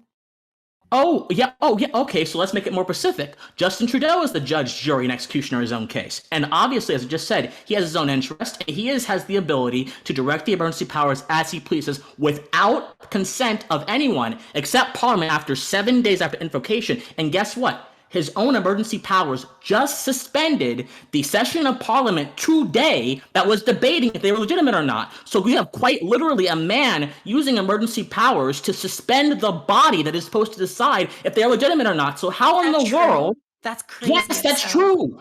Yes, that's true. This is authoritarianism. Why did he suspend it, Christian? Why did he suspend the power? And by the way, they've been debating for 2 days. They've been debating for 2 days already. You started Wednesday night. But still, yeah. So after 7 days, when Parliament can vote to see if it's legitimate or not, and after a few, he put a secure area in the downtown Ottawa area where Parliament is, and that suspended the session. So quite literally, he wielded his own emergency powers to stop checks and balances that are meant to keep him in check. How on a conceptual level? On a conceptual, I don't care about the reason. I care about the conceptual soundness. How on a conceptual level is this sound or just? How is it fair? How is it fair? Because laws are passed. You think the Emergencies Act was out of thin air? It was passed in 1988. Obviously, it had a majority. He believes the law is unjust. Yes, that's his problem. Okay. When a majority of people agree to pass a law, that's how democracy works, my friend. just He's making a disagree with that. moral, not a legal argument. There are so many. I'm There are not so for the many ways legal that you can argument. punch that do argument you right mean? through the middle, IRI. It's the problem of You guys, anyone who if has a you don't moral like a law, conscience. Let me tell you guys how democracy works. You don't like a law. You work to get people to see things the way you do. You get Democracy people is elected. two wolves to and a sheep change laws. voting on what they Government should must do. be You grounded in your know, that's dissent. your Okay. agenda. Stop. Everybody, stop. Yo. Okay. I have to respond. Diarize All camera. this talk about- Wait. I have to respond. Wait. Okay. So the problem is, After- I'm hearing. I understand that, Christian. I'm hearing multiple people talk at the same time. And when I hear like 4 people yelling at the same time saying things, right? You don't get 4 times the information. You actually get none of the information when 4 people talk at the same time. So I'm going to want IRI to restate his position because I didn't even get to really hear it. And then we'll have I'm just Christian saying respond. that obviously the Emergencies Act passed in 1988, so it had a majority of the people. That's how you pass a law. If you have a problem with the law, then you get people elected to change it. So listen, you're ignoring all the reasons why the Emergencies Act was invoked this time. Also, it has an expiration date of 30 days, so it's not like it can just go on forever. And it was used for this one day to stop debate for a moment. May I? It was stopped for a debate for a moment, so we could clear the area and get those poor children out of harm's way, just sucking up toxic fumes from the trucks. Sitting there with fuel cans that could explode at any moment, and people using these little kids as human shields is so disgusting. Okay, this sort of moral platitudes, this emotional platitudes don't work in logical Your conversations. whole argument are moral platitudes, and you're criticizing me? That's true. You're just all moral platitudes. Your whole argument is moral platitude. A platitude is an empty saying. What I'm doing is I'm looking at foundational morality and making a decision. It's two different things. But I must respond. You're not king. You're not no, king, I must respond. Yes, you're right. And neither is Trudeau. Neither is Trudeau. He's not king either. He's an elected leader. Wait. Stop. There's two people talking at once. We're going to let Christian. I said Christian was going to respond. MPU, you're next on the list. And then it's Lumi. Democracy killed Socrates. Democracy decided to institute Jim Crow. Democracy did a lot of things that are morally unjust. Just because a majority of people invoke something does not mean it is morally just. You must have a foundation, a morally just foundation to an action to see if it's right or wrong. A majority utterance is not enough. So I don't want to hear this talk about majorities or the process. I don't care about the process. The process has been historically wrong and has been corrected when men of good conscience have invoked good moral thinking to correct the process. This is not about me wanting to be king. This is about me not wanting Trudeau to rule like a king. It's about me wanting him to rule like he's someone who is in representative government, who has a moral duty to respect the sentiments of his citizens, regardless if he agrees with them or not. But he is not doing that. He is calling them Confederates. He's calling them Nazis. He went on the floor of the parliament and said these guys are Nazis and Confederates. This is not someone who has a care in the world. Let me finish. He's not someone who has a care in the world about morality or justice. He has a care in the world only about his own political musings. So that's the problem here. It's not about me. It's about Trudeau. That's the problem. Maybe when Nazis show up to your protest, maybe it says something about you and your people that are outside. Stop. We're going to MPO. Yeah. So with respect to the Emergency Powers Act being only 7 days IRA, are you aware that the deputy prime? 30 days. Are you aware that Chrystia Freeland, who's the deputy prime minister, plans to make the Emergency Powers Act permanent? How can she do that if the law does only forces it to expire in 30 days? Because the government can propose the legislation before Parliament. The intent that they want to do that. Okay, so legislation before Parliament. It's not the law right now. It ought to put a chill and a cause for pause down the spine of every free-thinking person. When the government is willing to debate kind of power that Trudeau is exacting now and what he can still do underneath Canada's Act, that should scare the living hell out of every citizen. Every law in the books can scare the hell out of it. I'm reminded of how Governor Murphy of New Jersey, when asked about the constitutionality of his COVID mandates back in April of 2020, he said, "I didn't consult the Bill of Rights before I did this." It's an immoral thing. It is an immoral thing, and they're contemplating instantiating an immoral thing in permanence. Can you imagine the anarchy? Are reasonable, by the way. Can you imagine? Can you imagine the anarchy that would happen if we appealed to every single person's morals and their idea of morality? I mean, we have to have majority rule and agree on one thing. We cannot talk to every single person. What's your morals? But that's the thing, right? Really? You have to have restrictions. You have to have restrictions because otherwise, democracy is two wolves and a sheep voting on what to eat for dinner. We all know this. Right? I'm really important. I have a question for you. Somebody's important. We've got a million. Yes. Wait. Okay. So we're gonna have Christian go, but then we have to have Lumi go because Lumi's been waiting. Okay. I'm really important. I got a question for you. What confers morality upon a law? majoritarian rule or the contents of the law itself. So, for example, if majority rule passes a law that says you can kill a newborn infant on every third Sunday of a month, is that law just because majority rule said it, or is it unjust because it's literally not advocating the just. taking of it? And it's not just at all. There's no process. There's no Your example majority is so that can make ridiculous. that- This Yeah, No, it's not educate. even a No, fair contend with example. it. Give me a Contend break. with the about example. the example. It's not about the example. It's about the principle. If majority No, rule but this is dictates what you moral guys do. correctness, no. This if is the what if you and major- MPU do. Let me finish. Let me finish. No. This is what you do is you assume that process dictates morality, and that's fundamentally false, my friend. Process does not dictate morality. The contents of an action dictate its morality. And Completely agree. until you can recognize that, you're not going to be able to have any kind of just government or any kind of just policy proposal at all. I'll give you a real world example. Slavery was legal. It was immoral. No, we're not. We got to go to Lumi because if Slavery. Iris responded to that, then we got to go to Lumi. Well, I just think what these guys do is they find the most extreme how can I say the most extreme way to implement the law. Like, can you imagine it could be used in this crazy way? You guys refuse to look at how it's being used. You fixate on the worst ways it can be used, and then you say this law is garbage because of that. But you refuse. You refuse. It's not about precedent. It's about how the law is being used, because I can come up with all sorts of fantastical ideas of how every law in the books can be abused, but it's about how the laws are being abused. And if you look at how the Emergencies Act is being used, it's perfectly justifiable. You guys are creating a fantasy where, the next government's going to come along and shut down everything and take away all your money. And if you donate $5 to a campaign, they're going to lock your little $400 personal checking account. That you disagree with comes into power with that precedent. Stop. We're throwing it to Lumi. Lumi has waited for a while now. Them freezing the assets because they're disrupting Have labor? you seen who they? Yes, but it's who they froze the assets of, Lumi. Who they froze. My the assets. understanding wasn't that they're like, oh well, it's far right people or anything like that.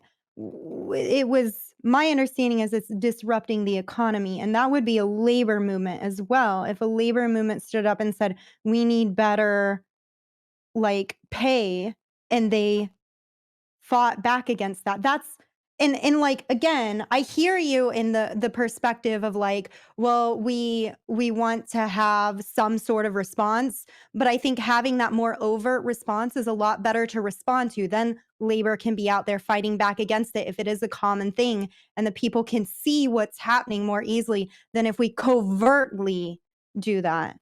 That's my understanding, but So it's better to get punched in the face directly than getting stabbed in the back is what you're basically saying. And that's both of them lead to undesirable outcomes.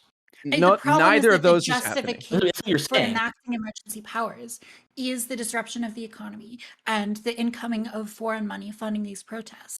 But we can imagine a lot of protests that you would probably find legitimate, which might also disrupt the economy. For example, like protests around racial rights. A lot of the people here are progressive lefty people. And I think you would argue that or you'd be able to acknowledge that if you have a large scale protest that is for racial rights, but it results in many roads not being usable for a short time, that's going to disrupt the economy. It's probably also going to receive funds from sympathetic donors abroad. If this is the kind of barrier, the kind of thing that you're willing to enact emergency powers over, you're allowing any future administration to potentially totally restrict rights. And I agree that Justin Trudeau is restricting his own ability. He's not enacting the fullest extent of this law that he could. I think that's good. And okay, credit to him to not restricting freedom of movement or freedom of assembly and promising not to. But the danger is that you could potentially use the same justification to do really horrible things, even worse things that you would agree are bad in the future. So that's why we talk about precedent. That's why we have official channels for breaking up these blockades, which we agree are illegal and bad, and why we think that those official channels should be used rather than this massive overreach by Justin Trudeau. Someone tell me what's wrong with that I foreign normally land on you politically, but the issue for me is this feels like people using what little leverage they have to actually make the government move in their favor. And I can just see people who I would agree with doing that, and then I wouldn't agree with assets being frozen just to stop that from happening, even if it's a minority of people, and even if some of those minority of people are using a tactic or tactics that I don't agree with. But Well, you let guys me ask realize this. whose assets are frozen, right? You guys there's been very few accounts. There's like 20 names on a list the government gave the banks. That's a good question. Yeah. Like you guys are Well, acting like if you Okay, hit donate us with it. $5, you're gonna get your account frozen. That's Do you not what's know whose happening. No, accounts that's were not what Fair we're enough. frozen? Do you know? saying. Can you speak to that, IRI? Because I'm not aware. I I just know that. can, yeah. Okay, yeah, go for it. Organizers and the GoFundMe. These people were, and Taft brought up a point that it was working. They cleared. I think you said this, Taft. Forgive me if I'm wrong, but you said it was working. They cleared the blockade. They were just getting warmed up. They did not have their $10 million. Imagine if they actually had access to that. What they could have done.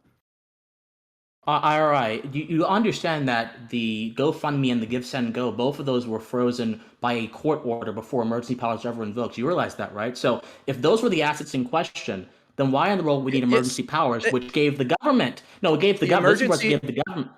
No, because of let me finish. crypto. They expanded it to include crypto as well because they were Couldn't you getting get a around court that. order? Why couldn't you get a court order? No. What the emergency powers is, it gave the government to freeze any assets they thought or believed were connected to the protest without due process. That's the problem. Again, the government is being the judge and the No. jury in its own case. Yes. It was used I will so send they you the could BBC collect article. funds. Yes. I'm not disagreeing with you. I'm saying you're providing a different justification for it. You're saying they did it No, so they I'm don't not. have to use due process. They're doing it so they could expand No. things like that, the terrorism list so that it watches funds with banks and stuff like No, that, you and to don't- you get don't crypto. understand. I'm not saying they're doing it because they don't want to allow due You don't need a process. bank for crypto. I'm saying emergency power suspends the necessity of due process. That's what I'm saying. That's not me making a value judgment. That's Of me course describing it what's happening. does. Of It's course it That's does. not absurd hey, to like that's not target the good. leadership in this case because like the leadership, if you listen to what they're saying, they want it to be a peaceful protest. They're trying their hardest, like organize this in a way that is going to be favorable to the public.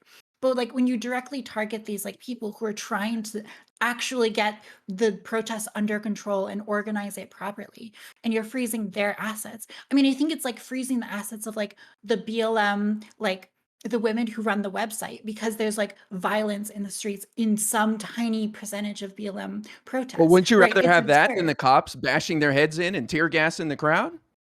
I'd rather have neither situation. So Well, this was a more peaceful wanna- solution. I'd my rather friend. I'd rather the It's not removal peaceful. of It's not mandates and peaceful. It I think has lockdowns. it's more- devastating impacts on people's lives. Okay. My They're issue sticking- is you it's say- more I'd rather It's not adhering peace. to Okay, the demands. I can't. Okay, it's I can't. more I can't hear anybody. I'm gonna have Josie go because Josie's been waiting since I can't hear what anybody else is saying. Josie.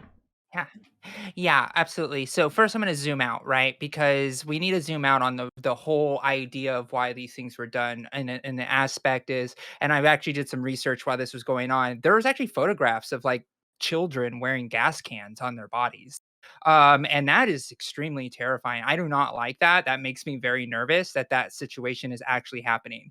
Secondly, I want to zoom out to the idea of the fact that okay, we have the emergency powers, and we can argue about the way that emergency powers are levied, the way that things are done, but there is an expiration date on this, and also emergency powers requires after it's over that there has to be a lot of hearings and indictments of why this happened and a lot of investigations to try to make the laws better. There is some precedent for some institutional support. Now, going back to the final piece that I want to talk about, because Christian, you were talking a lot about like the government is doing this for its own interest, the government's doing this, and the government's doing this. Well, that's what a government is. A government is supposed to try to protect its own interests. That's what it's supposed to do. So when you have citizens that are in danger, and you have children that are in danger, you have assets that could be lost.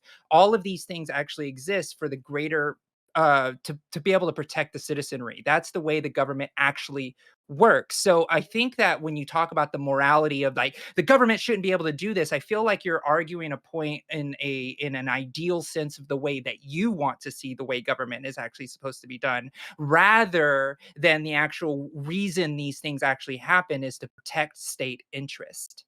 And Okay, I have a that's what we question. got to do. And that's the important thing. But yes, you have got a another que- question. Let me answer have a it question. directly.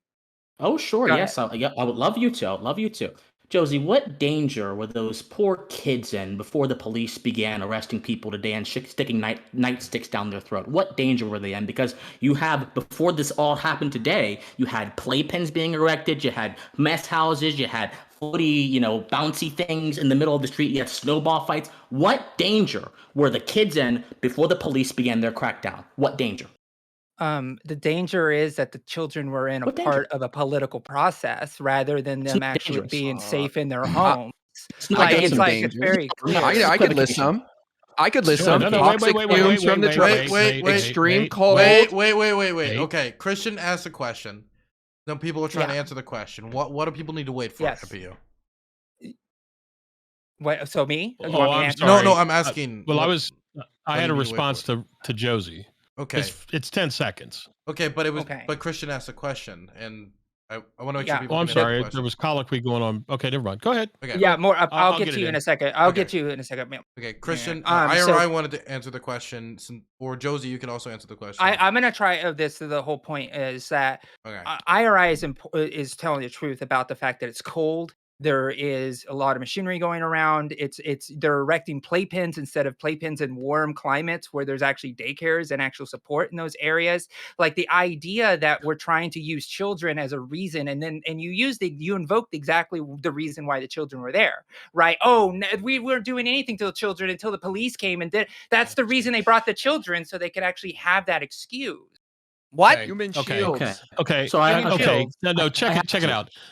How many times at BLM protests and stuff like that were we told where kids were getting out of school so that they could go protest and put themselves in dangerous situations? Okay. The other I thing don't is, Josie, agree the with kid that. that you're What? talking about with the kid that you're talking about that had the gas can on his back was an empty gas can, and they were playing back and forth on something. There was no gas in the can because the article that you probably searched, okay, said the kid was running back and forth.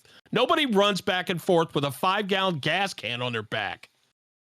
Okay, so wait, one second. I nothing- wanted IRI to be able to answer the question too, because he seemed very eager to. I am. Exhaust fumes from trucks running all day long, the horns honking, blaring, and this is not good for little kids. You think they're wearing ear protection? Being in the cold environment outside. I mean, this is bad parenting 101, man. It's Wearing embarrassing. a The mask kids all are day being in used. school is good too, Kids right? are being used. Oh yeah, wearing a Right. little The surgical CO2. mask. Are you Sure. talking is masks are really dangerous? comparable. You're Don't losing honk. your. Are hold you on. comparing Hold that? on. to The CO2. No, I'm gas? just saying if you're Hold worried on. about noxious fumes, putting more carbon dioxide in your blood It's the CO2. is a Dude, problem. that's bro Okay. science. If I Bro may. science, man. You are that. So This is a men's So- magazine bro science article on Men's display right here magazine. below me.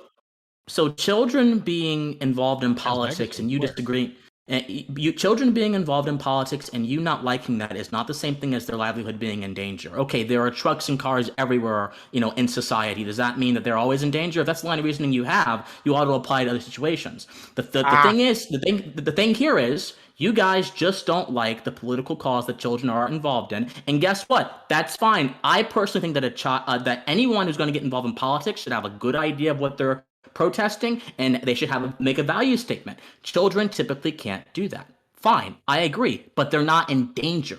Just because they're involved in politics does not mean they're in danger. So my question stands: what material danger were the kids in before Trudeau had his henchmen put nightsticks into the throats of protesters? Okay, first off, the danger is the fact that they put them in a space when that was possibly going to happen. They are Oh, putting so children it's subjective. in a It's a position. possibility. But no. They're doing it because they want to use these children as an excuse, just like you are doing right now, Christian. No, You but are who brought literally the doing that. guns? Who brought? I mean, like What that's am I doing? the initial thing, right? I mean, who brought the guns? What about am I those doing? people camping who put a knife to the throat of Parliament by standing out there in the middle of the street for 3 weeks? Okay, that's called dissension, and that happens in representative government, But- not but in Chris, society. Get Can used Yeah, to go it. ahead, Lumi. Hey, as a fellow protester, because I do think protests are very important. Same. When the BLM protests were hitting, when it got late, I was very mindful. Are there young people around? Do we need to go back? I think it's fair to say that at certain times when it gets particularly heated, maybe we do want to protect our more vulnerable. Yeah, we Is do. that fair? Yeah, That's 100%. totally fair. Christian, Well, can you hold on. tell me where the police abuse wait. happened? Because I'm really curious about where this throat comment There have is. been Because there you're have been making it several very. instances You've where been there have been very several vocal And I also want want to to see some videos where children and are also used I as can- shields against like Right. whatever I'm it just is, saying, like, and I haven't human heard any heads being batons cracked. and Okay. guns. Talk it after over each our other. conversation, After our conversation, I can send you the exact videos, but there are clips of people being dragged through the snow as they're being arrested, people being pushed up on and pushed down, nightsticks being used to restrain people. Some of them were quote unquote resisting or whatever, but others were not. So there have been instances of clear police overreach that are not okay. And So so, when but guess police what? says disperse, so 100%. when the police say disperse, it's not you're okay to just say fuck that? You must have Yes, lost your mind during the BLM protests watching that, Christian. You must have Yeah. just lost your mind for weeks. No, I don't think what the police say is inherently just because they're the police. That'd be an argument from association that's not wise. I think the police are saying something just if it is actually just. So if you're burning down a building and the police say stop doing that, you don't stop doing that, you deserve force. If you're peacefully standing in a street and the police say stop doing that, fuck the police. I don't care. Excuse my language. I don't care. You guys got principles right here. This guy's got principles. No, Christian, you are not. That is not true because the police have to It is true. laws, and the reason that they chose this particular protest is because they knew they were breaking the law. So the fact of the matter, I mean, the law is injustice. Again, we've talked about Do you that. think it's do you guys think it's okay that the Ottawa police had snipers on top of buildings is associated with this? Do you think there was a call for that? Do you think Those there was guys any had danger out binoculars. there that What do you warranted mean? snipers? Well, yeah, I mean, Those they did guys find with guns and binoculars I watching think what's the going armor on on. it, right? guns. there were. No, there Do were we know guys if that were that's snipers. true? I haven't even Now, seen if we snipers. had Ottawa someone deployed unnecessarily snipers. sniped, I'd lose my shit Yeah. over that. Have we Like, seen Yeah. photos of absolutely. snipers? I That's haven't you seen know, No, them. that's what they're terrifying. doing, and they're doing it under the guise of this police power, right? They've sniped people. They've killed people. They've killed with people? snipers. No, I Yeah. didn't say that they deployed snipers. I didn't say No. they killed Deployed anybody. them. There's no Yeah, evidence. because they were Oh, deploying them okay. to a protest So- where people had guns and bulletproof vests. Like, I think that's a pretty Yeah. fine decision. Right? Okay, If so you someone guys are is- okay with targeting civilians? When they have weapons? When they have assault rifles, yes. Yeah. Weapons. BLM's Yes. protesters were civilians too. Do you not agree? Okay, this is a bunch of, oh, this happened over here. We're talking about what's happening in Canada, not about BLM. So let's talk about the issue Yeah. at We're literally present here. talking about Ottawa. Well, I don't know, most sorry. I just don't know how you survived, most- Christian, after watching the BLM Oh, I protest. survived. If you were outraged by what you saw Survived. today, you must have lost your mind watching BLM. You must have just gone mad for weeks. Okay, dude, why are you trying to change the topic, man? You're No, not it's trying not to changing the actually topic. engage He's with trying to keep It you is. morally consistent. He's trying And because I you're am talking being about morally morals. consistent. You're the You're the moral. one being talking about morally morals consistent. and stuff. Okay, Okay, so we're not wait, talking about okay, one second. I'm gonna Hold on. wait. I'm gonna cut through this, and I'm just gonna pose it because I see what's happening. But so I'll just ask it for them. Christian, during the BLM protests, and when there were certain instances that some people would classify as police brutality with horses or batons or with certain acts of physical violence, did you show the same level of opposition publicly? Yeah, well, I didn't always have a platform, but I didn't always approve of it, of course not. So it depends on the situation. There were a bunch of BLM protesters in Washington, D.C., who were peacefully protesting, standing there, and the cops were spraying them with OC and tear gas. That's disgusting, that's unjust. Now, there were BLM protesters in Kenosha who caused $60 million of damage, burnt down the entire city, destroyed long-standing entire city? businesses. Well, entire city? Jen, well, can not I the jump entire in? city, but burnt down a lot of the city. We know Well, who he's Josie. talking about. We know who he's Let talking me about. finish. Let me finish. Caused $60 million in damage. And then you had Minneapolis. And then before that, you had in Ferguson, Missouri, where the city was lit up too. Then you had in Baltimore a few years ago when the city was lit up over Freddie Gray. So when In violence LA, happens, going when Chicago. LA, when violence happens, when injustice like that happens, that's not okay. And I do support law enforcement efforts to break that up. But when people are peacefully protesting and they're being attacked by the cops, that is immoral in every situation, and that is not okay. There you go. Okay, I'm gonna throw it over to Taft, and then we're probably gonna look at wrapping up this topic and moving on to the next one.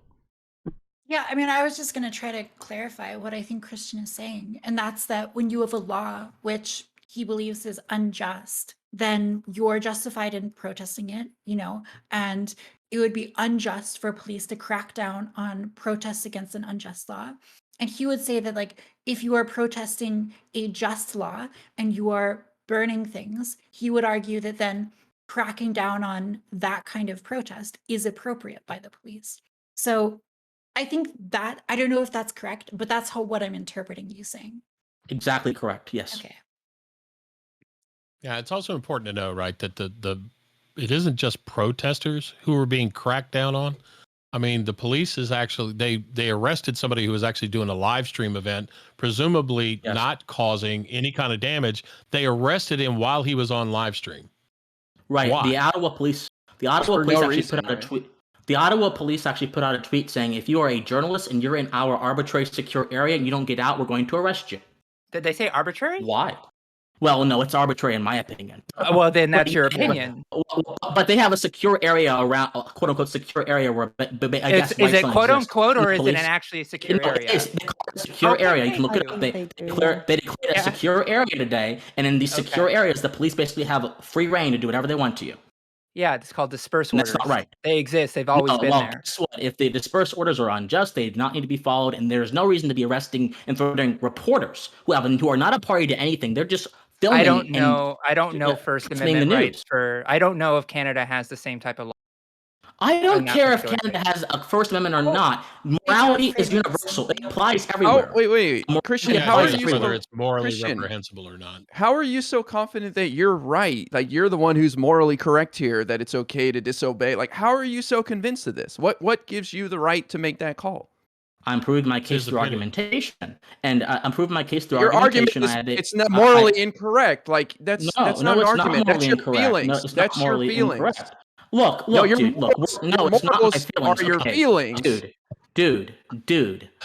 There are ways Yes. to objectively I'm from identify. I'm from There LA. are ways. It does No, it there are doesn't ways. hurt. I like There are when you call ways. me dude. Dude. Can I speak? Can I Dude. speak? Can I Dude. speak? There are ways to objectively identify and reach moral conclusions. Now, I subscribe to a system called natural law theory. I happen to believe that you can find out what is right and wrong by observing the principles of life. Now, this is a much more Oh, so I complex guess rape is okay conversation. then? No, rape's not let okay. him Oh, finish. well, it happens Whoa. in nature, so Jeez, Did you Rhyzohm. just Let say him. that, Okay, Christian? wait. Stop. No. Okay. Wait. Stay, guys. Stop for a second. Wow. Just Wow. wow. Okay, stop for a second. We're gonna I let mean, Chris that happens in nature. stop. Yo, I was Rhyzohm, invited stop. to this weird shit. Stop. over Animal here. I stop. don't know what this Okay. is. I'm gonna start No, muting people. I- No, we're gonna let Christian talk uninterrupted. Okay. And then Rhyzohm, I'm gonna throw it to you because you said it. So now it's your job. Okay. So, Christian, your job. Talk. You go.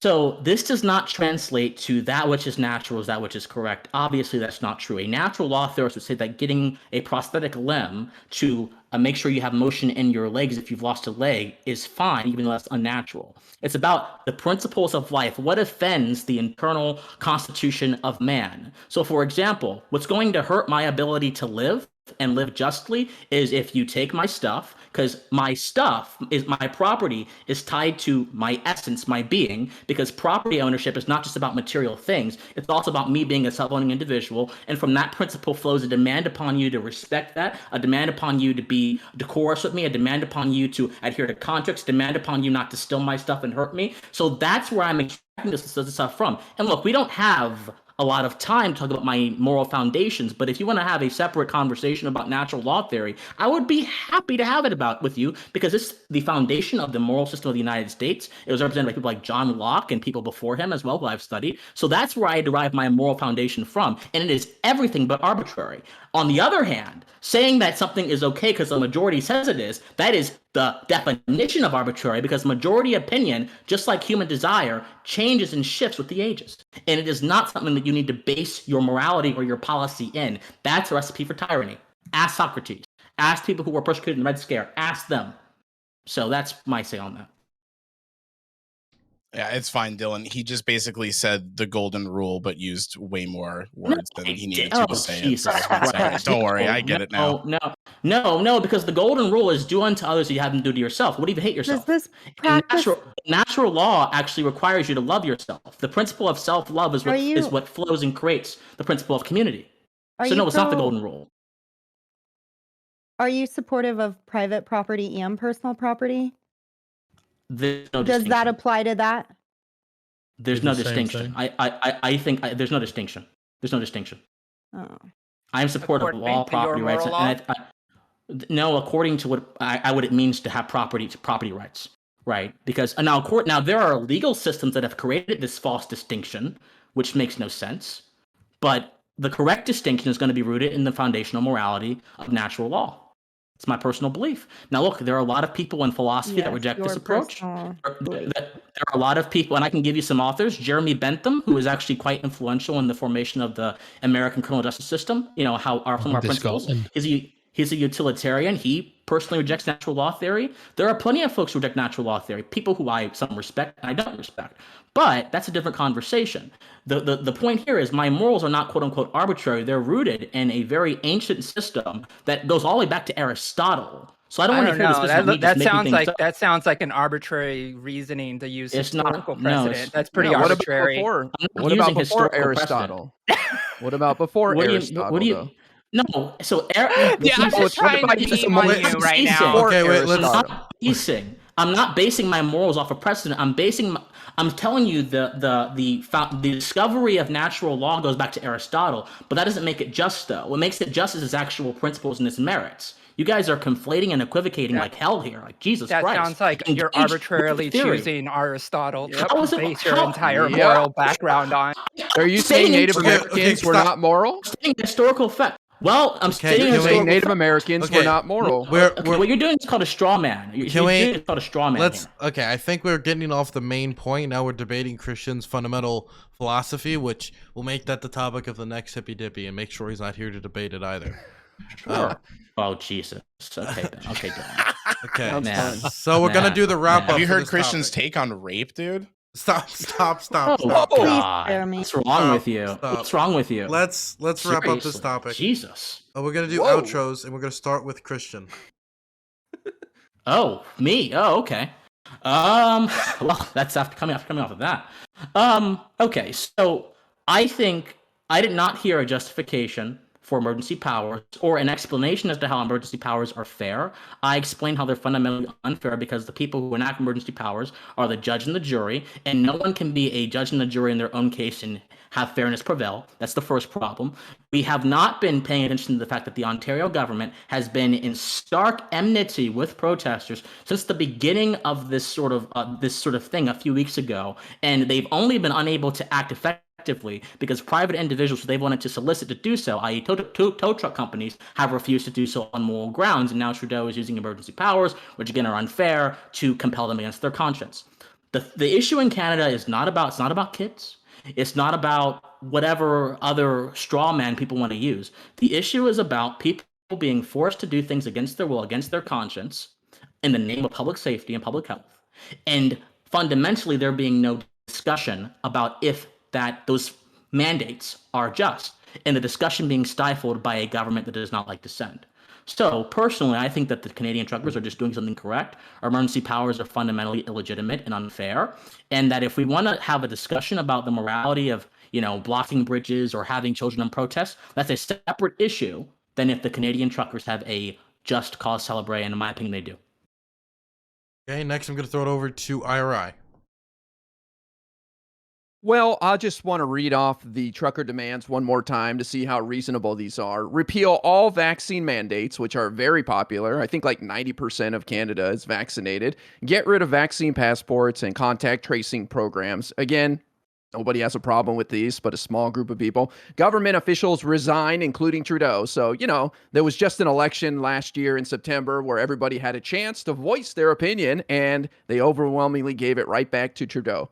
And I want to just also mention again why the Emergencies Act were implemented, because it seems like a few people may have missed that. It was to prevent foreigners from coming to Canada to cause problems. It was to prevent foreign money from influencing the blockade in Ottawa and bridges. And I can't even imagine what these people would have done if they got their hands on that $10 million. Lord knows.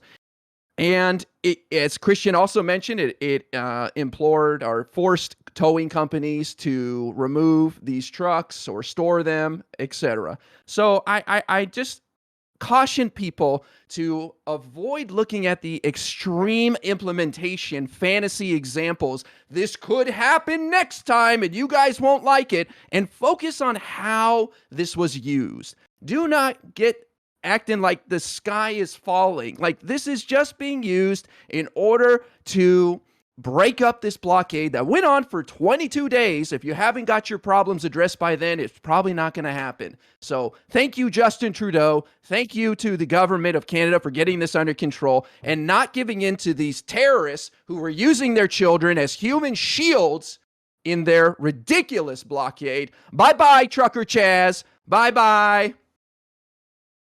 Okay, I'm gonna throw it over to Josie. Okay. All right. So here are some of the justifications that were also released by the government too. One, they were not peacefully demonstrating, they were terrorizing the residents and were not letting them sleep for weeks. Their position, number two, the position was not supported by a vast majority. Three, the public health issues, meaning government can force you to take steps to mitigate public health crisis. And four, the local police refused to enforce the law and the residents were desperate to get help. Therefore, the federal government had to step in to stop this occupation. And Christian said from the great words, if you don't believe that, that's just your opinion, man. It's quoted by the dude. Throwing it over to Lumi Rue. All right, I'm definitely down to talk about the struggle with overreach in the powers. I disagree with the protest. I think it's absurd, and I do think that the blockades were a problem. I'm glad to see that a lot of people agreed on that. And I think that once you have the blockade, especially if you're not having police response and it's impacting the rest of the area, then that's where I want to see a step up in addressing of that. But I do like that to remain over in a way that the general public can be aware of what's happening, can record what's happening. I don't agree with the police violence. I take that stand all the time. I don't agree with removing people's ability to record what the police are doing. That's a problem. Easy to say that. But I do think things need to stay over when we are going to intervene at something that is disrupting in a significant manner the economy, et cetera, people's ability to sleep, whatever the case may be. Okay, now I'm gonna throw it over to Rhyzohm. Yeah, my big concern and my hesitancy to just like say that this is something that's totally moral and okay is just that I don't want the government to decide when people are leveraging their ability to protest and like disrupt systems, that they just don't want that happening because it represents too much of a threat. I'm obviously in disagreement with what this protest represents, even if we could call it like a protest or like the goals. And the justifications that I heard in Parliament really don't like say that it's justified to me when you're just saying that's the only thing we could possibly do to end it right now. I'm willing to entertain some more of the justifications that Josie looked up or that IRI brought in because I haven't really seen those. So obviously, like, I'm not claiming that I like have a full breadth of awareness on this, but yeah. However, though, if Splunker is who the protests represent, I think I might be okay with Trudeau freezing people's assets. So who knows? Who knows? I'm open-minded. Were you a racist or something? Oh, he is. Racist against long hair? Racist. Question mark. What color Race skin am I, against lady? Canadians. I'm non-binary, but what? Okay, we're gonna go on Non-binary. to Okay, I apologize. Have I broken any rules? Am I getting kicked out? No, it's fine. no. And You were correct. Yeah, Josie, ban don't him. worry. just for You're my right. part, You know though. what? Okay. Yeah. We're going on to Do the it next for person, Lumi. which is Taft. Right. Yeah, I think we just need to refocus. And the central question that we're debating here is whether or not the Emergency Powers Act is something that is being wielded justly, if this is appropriate. And I think we can agree that illegal blockades should be shut down. I think we can agree that there's economic damage here. But the fundamental disagreement is whether or not using this act is an appropriate response. And I don't think it is. I think that the justifications presented by IRI and others is not good. Economic damage is something that is going to happen in all forms of protest. If you have a labor movement protest and they're refusing to go to jobs, that's a form of economic damage. And you can total up the millions of dollars of lost labor, right? And say, look at this, horrible thing. We need to enact emergency powers. I think that's a really weak argument and it's going to lead to tyranny in the future. And, in regards to the majority or minority of the population and their support for these mandates, I cited a poll earlier showing a majority support easing restrictions. There are different polls that are showing different things. But I want to emphasize that freedom of speech and freedom of assembly, these are fundamental rights that don't exist to protect popular speech. Popular speech, by definition, is something that doesn't need that kind of protection. It's something that most people are going to say anyways. And so the ability for people to, gather together and make their voices heard, I think is a really fundamental right. And the overreach that comes with being able to freeze people's assets or, and again, this is part of the bill, restrict that assembly, I think is really dangerous. Even if, in a particular case, Justin Trudeau is being self-restrictive with his actions. That's all. Okay, now I'm going to throw it over to the Spelunker. Well, I just want to thank everybody for inviting me to the show over here. I just want to point out, first of all, that the opposition is looking at me, and I don't know. Again, I just pointed out maybe racism, but I don't know. But if they would like my freezing of my bank account. Oh my God, ladies and gentlemen, we would like the freezing of my bank account. That's amazing. Thank you. All right, thank you. So, and we also have someone other guy that says that look, there's not as much. We had someone else mention some other polls. Polls are different. We can have some different polls. But another guy that mentioned that, look, you don't have the support. 90% of people are vaccinated. Sure, but that's assuming that the vaccinated that 100% of the vaccinated don't support the protest going over in Ottawa. And you wouldn't make that claim, right? You wouldn't be so dumb. You wouldn't be that dumb to make that claim, right? I don't think anyone over here in this nice 9-paneled server would make that claim. I think that would be a dumb claim to make. So that's a stupid claim to make. This 90% are vaccinated aren't for this the protest. It's a protest about freedom. It's a protest about choice, really. Not ultimatums. We're not for ultimatums. We're for choice. And we're against racism over here. Again, I'm against. I don't know about this panel with this racism thing about freezing assets. About this, but anyways, all I have to say, I just wanted to point out that there's some real problems with your panel over here, with this freezing of assets of certain individuals, minorities. Really, they point out that they are minorities, right? So they want to freeze assets with minorities. And what I hate the most about the state of emergency or the act is the prohibiting of taking part in public assemblies where it's considered a breach of peace. We now consider it a breach of peace or beyond lawful. Again, we've talked about how law is injustice.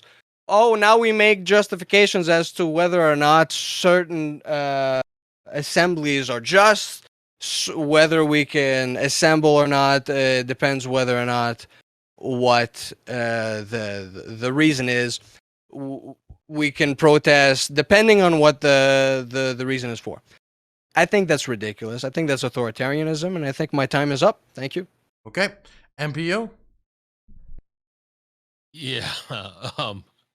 So the question whether or not the government can vote itself the kind of power that is contained within the Emergency Powers Act, and their methodology for implementing it, their tactics for creating or pretexting circumstances that can suspend the debate around how long it should exist, desire of members of the cabinet, or not the cabinet, but the government, to actually instantiate this kind of authority, this kind of totalitarian authority, okay, on a permanent basis, not just a 30-day debate it and come back around with something, combined with the fact that I've seen on Twitter today, there's a guy that was protesting, didn't look like he was doing too much. He might have been resisting arrest, didn't look like he was armed, but he's surrounded by RCMP officers.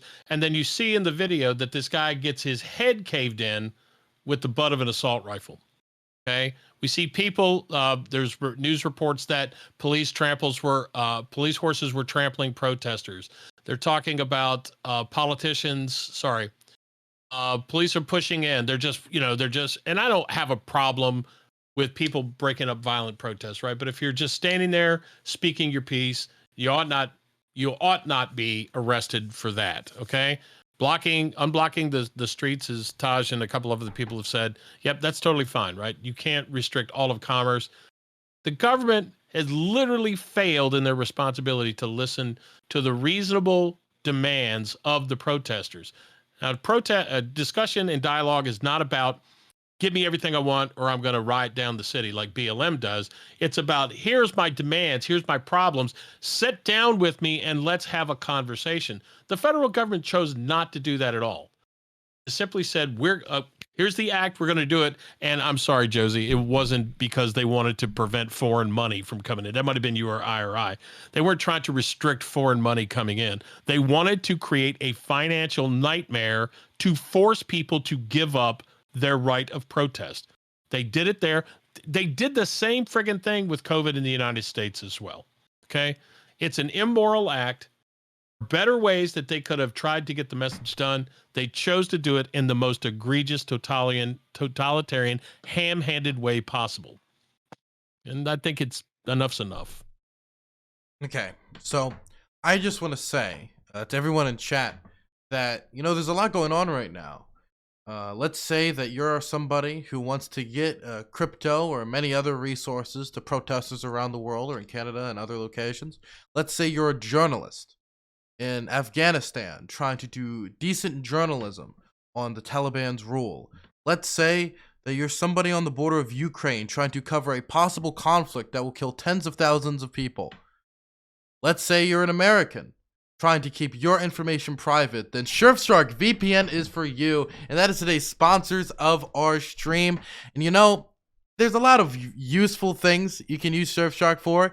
It can protect your internet browsing history from either authoritarian governments, third-party service providers, or any number of corporations who want to get their hands in your pocket. Even my employer himself, Jeff Bezos. It can protect you from his grubby little hands getting on your precious, precious information. And hey, we live in the age of the internet. Whether you like it or not, we're trying to democratize the internet, baby. And you having control of your information, your own privacy, that's something I think most of us on this panel would agree on. And that's why everybody on this panel would also agree that you should get Surfshark VPN. I've talked to all of them. They've all said, yes, get Surfshark VPN. It's crazy. Every single one of them agrees. Conservative, Democrat, they all agree. Surfshark VPN. And if any of them have VPN sponsorships with other companies, they actually have told me in private that those VPNs fucking suck. They're god awful. They're terrible. No one likes those VPNs. They're stupid. They're bad. And they're in cahoots with probably I don't know, the government of Myanmar. Probably some bad cats, And that's why you should get Surfshark VPN. Because they're not working with the government of Myanmar. But if you're within Myanmar, you can use Surfshark VPN. Wonderful. I'm sure that I would like a piece of that profit. Yeah, Whatever me you too. just made on I'm that really sponsorship, important copy want of a my piece of that. moves. I feel like I I'm saw you. entitled now. I'm just This trying. has been used without my permission. I don't think that's true. I think That was very authoritarian of you. I don't know what you're talking. Well, if I'm being authoritarian, maybe if you use Surfshark VPN, I wouldn't be so authoritarian. Did you ever think about that? There you go. Oh, Yeah, good think point. about that. Good point. Anyway, Mhm. let's So go what on you're to saying is you're mandating its use so you won't be so authoritarian. Yes. But until you get your way, you're going to be authoritarian. Way to Dylan go. was Should I just not change your name to voted Trudeau? in. Wait, so wait, he's wait. just being MPU, a could you typical MPU? capitalist daddy. MPU, could you say that again?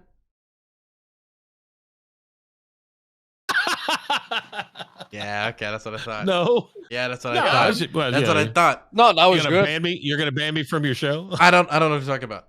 Anyway, let's move on to the next topic, and the next topic is a simple one. It's kind of a ringamarole, okay, of a bunch of other topics, but it's quite simple.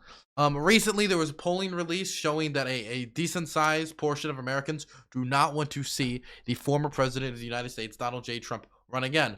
But this is the same time when he's ramping up obvious campaign efforts, and he's been hinting at the idea of running again or testing the waters. So my question to the room here is, should Trump run again? And if he does, would you vote for him? I'm going to start with MPU. So there used to be this thing in the 60s where the the Democrats they were called yellow dog Democrats because they'd vote for a yellow dog before they'd vote for Republicans. I think a lot of people are looking at, the literal shit show that is the current administration and what it's actually doing.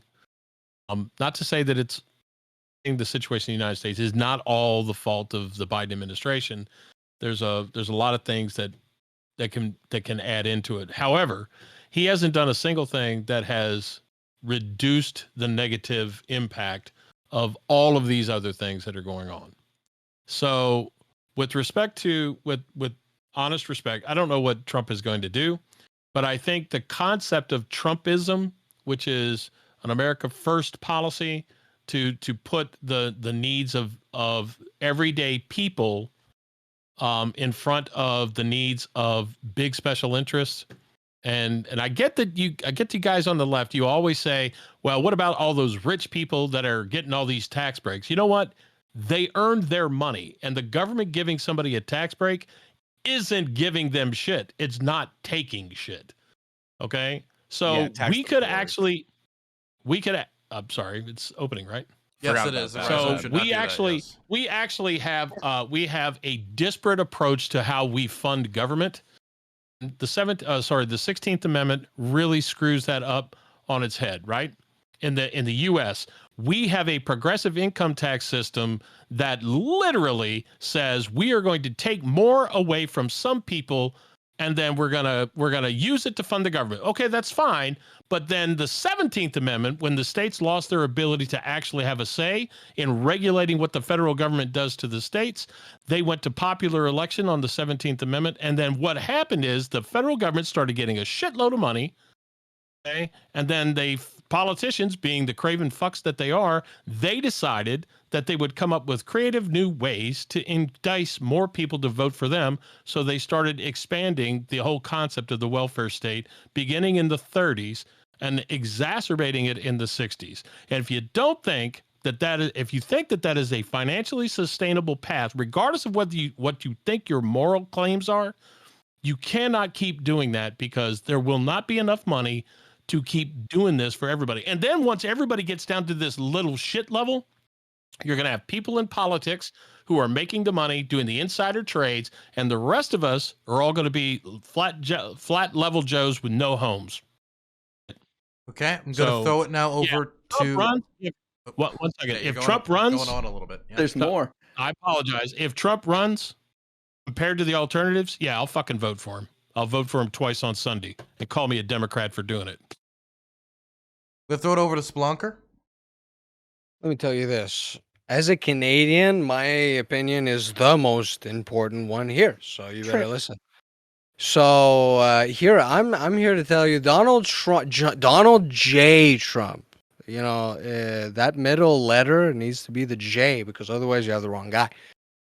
Donald J. Trump is the guy that, to me, I don't know if you're expecting this type of government that will govern, in the future. It's not happening. Or a government that will be competent of anything like that is something you shouldn't look for. So what you should look for is, if you don't know, he's doing the fit. We got this guy up top here. There's a guy who's doing the same moves as I am. He did this, So anyways, we had WWE, Hulk Hogan versus The Rock.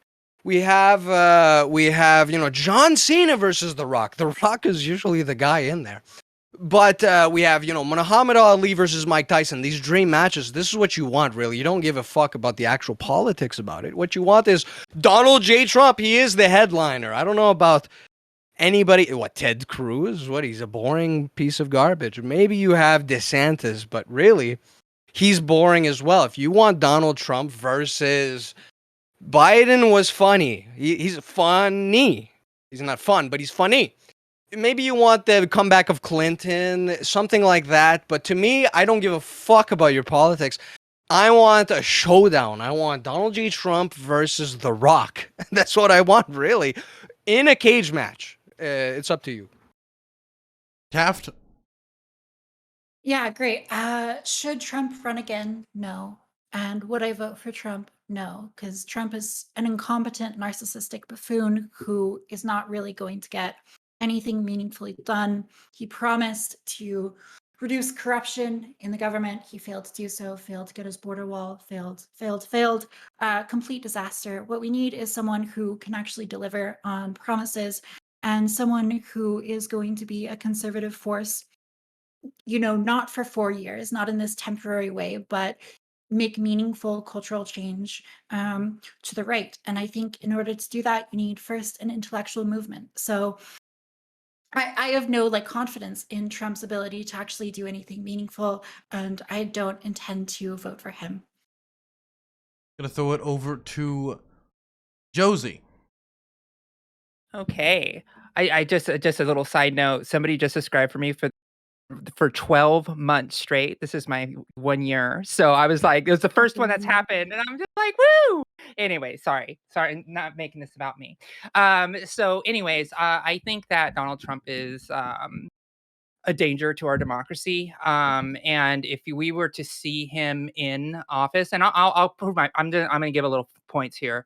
We have already seen evidence showing that he wanted to use the military to seize voting machines. He has instigated violent protests on our sacred capital. He has done so many things that have proven to show that he doesn't care about the democratic process and has no respect for the democratic institution, and not taking a loss when he lost.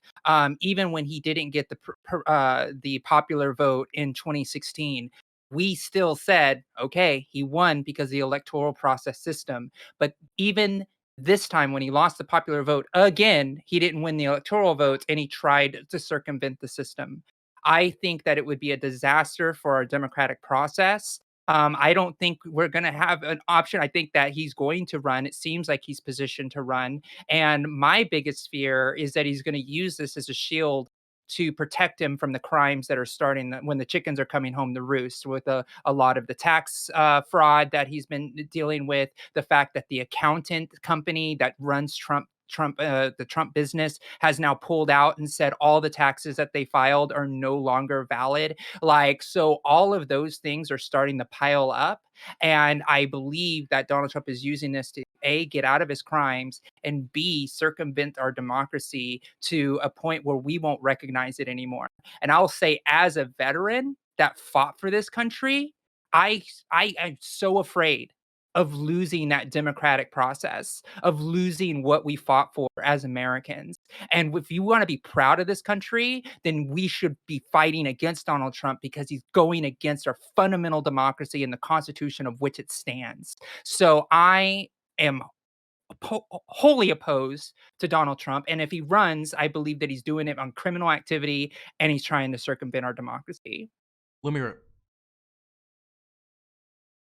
Of course, I don't want to see him vote or run. Of course, I'm not going to vote for him. He's a giant narcissist that's ineffective, and I'm glad he was, because while I appreciate his calls that he's going to drain the swamp, he's just another really rich man who's claiming he's not, claiming he's for the people, and being a giant disappointment, as typical of politicians, many, many politicians. Not all, but many.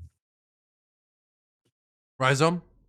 Yeah, I think last election, the fact that it was so close shows like a failing of our system, though. I'm not going to vote for Trump. I don't think Trump is an effective leader. He proved that. All he uses the government to do is self-aggrandize and enrich himself and his buddies as much as he can. But I think the fact that we can't run a popular platform from the left and actually have momentum behind that due to the way that electoral politics happens in our country is a huge issue. I think the platform or the populism that Trump speaks to is something that we should be speaking to on the left, but I don't hear that at all. And I feel like it's an indicator to us on the left that we should be putting up better platforms that appeal to people. We should have better advocacy.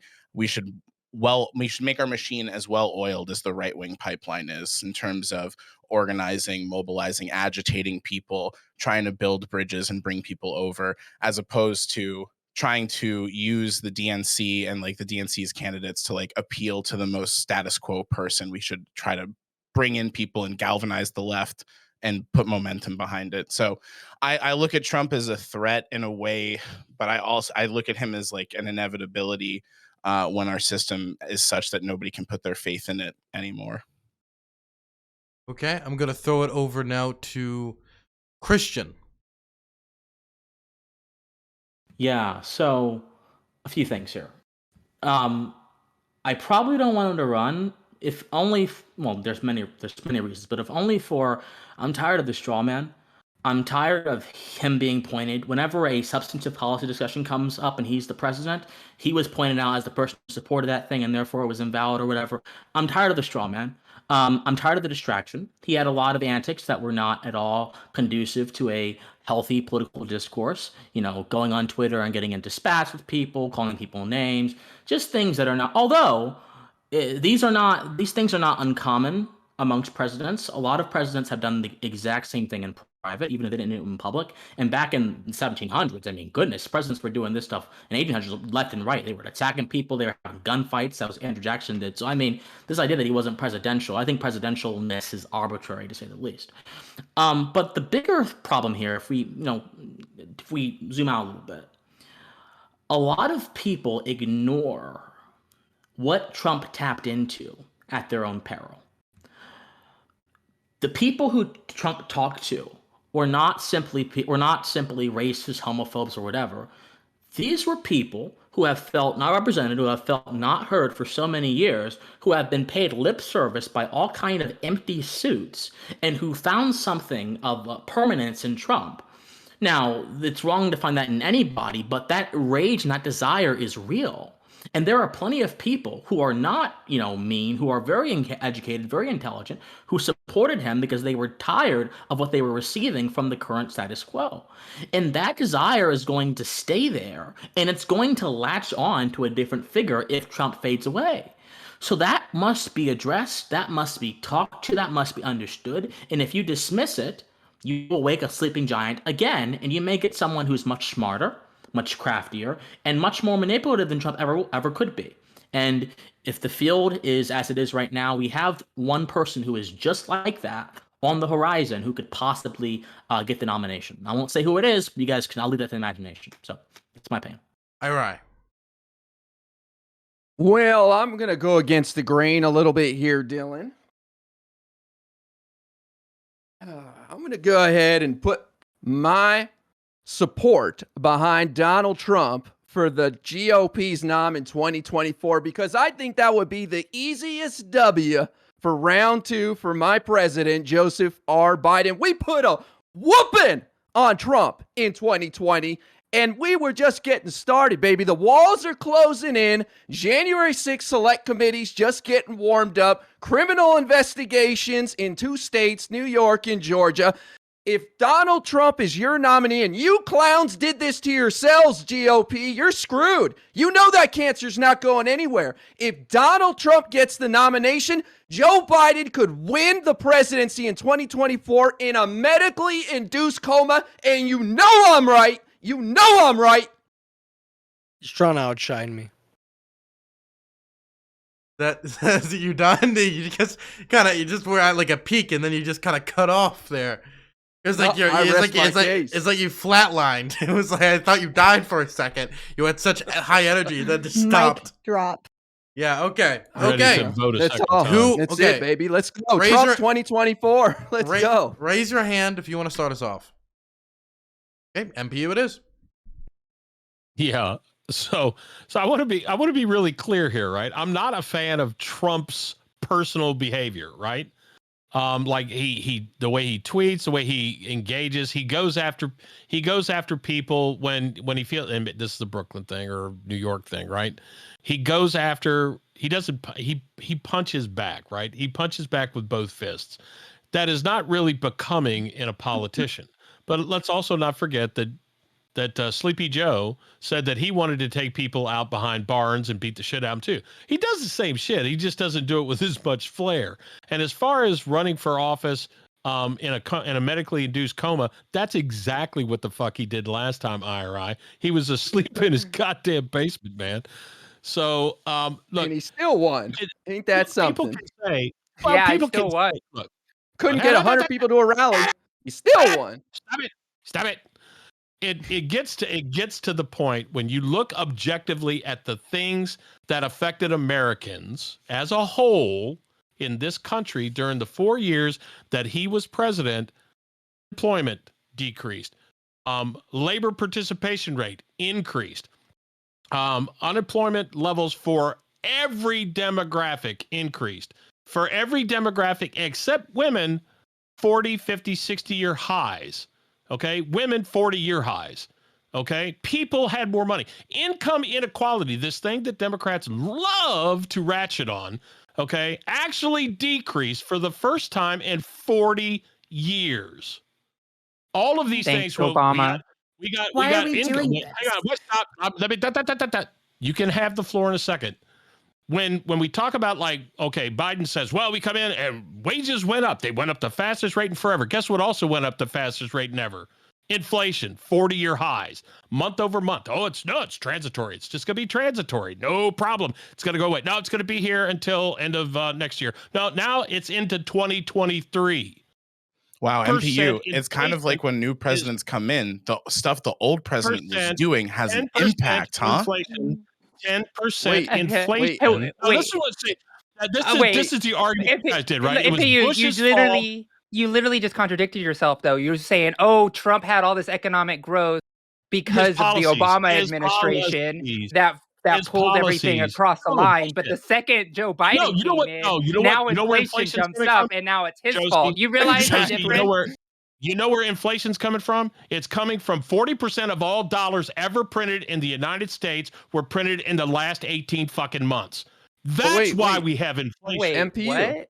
That's not how that MPU, works. why does Germany have 5% inflation and France? Like, why do other countries have inflation right now? Look, I don't give a fuck about those countries. Oh, we don't give a fuck. Yeah, that's probably not relevant. Just coincidental. I have no supply chain. It does what it does. It makes prices go up. I don't live there. Stop. You asked me a question, I'm going to answer it. When you put stop.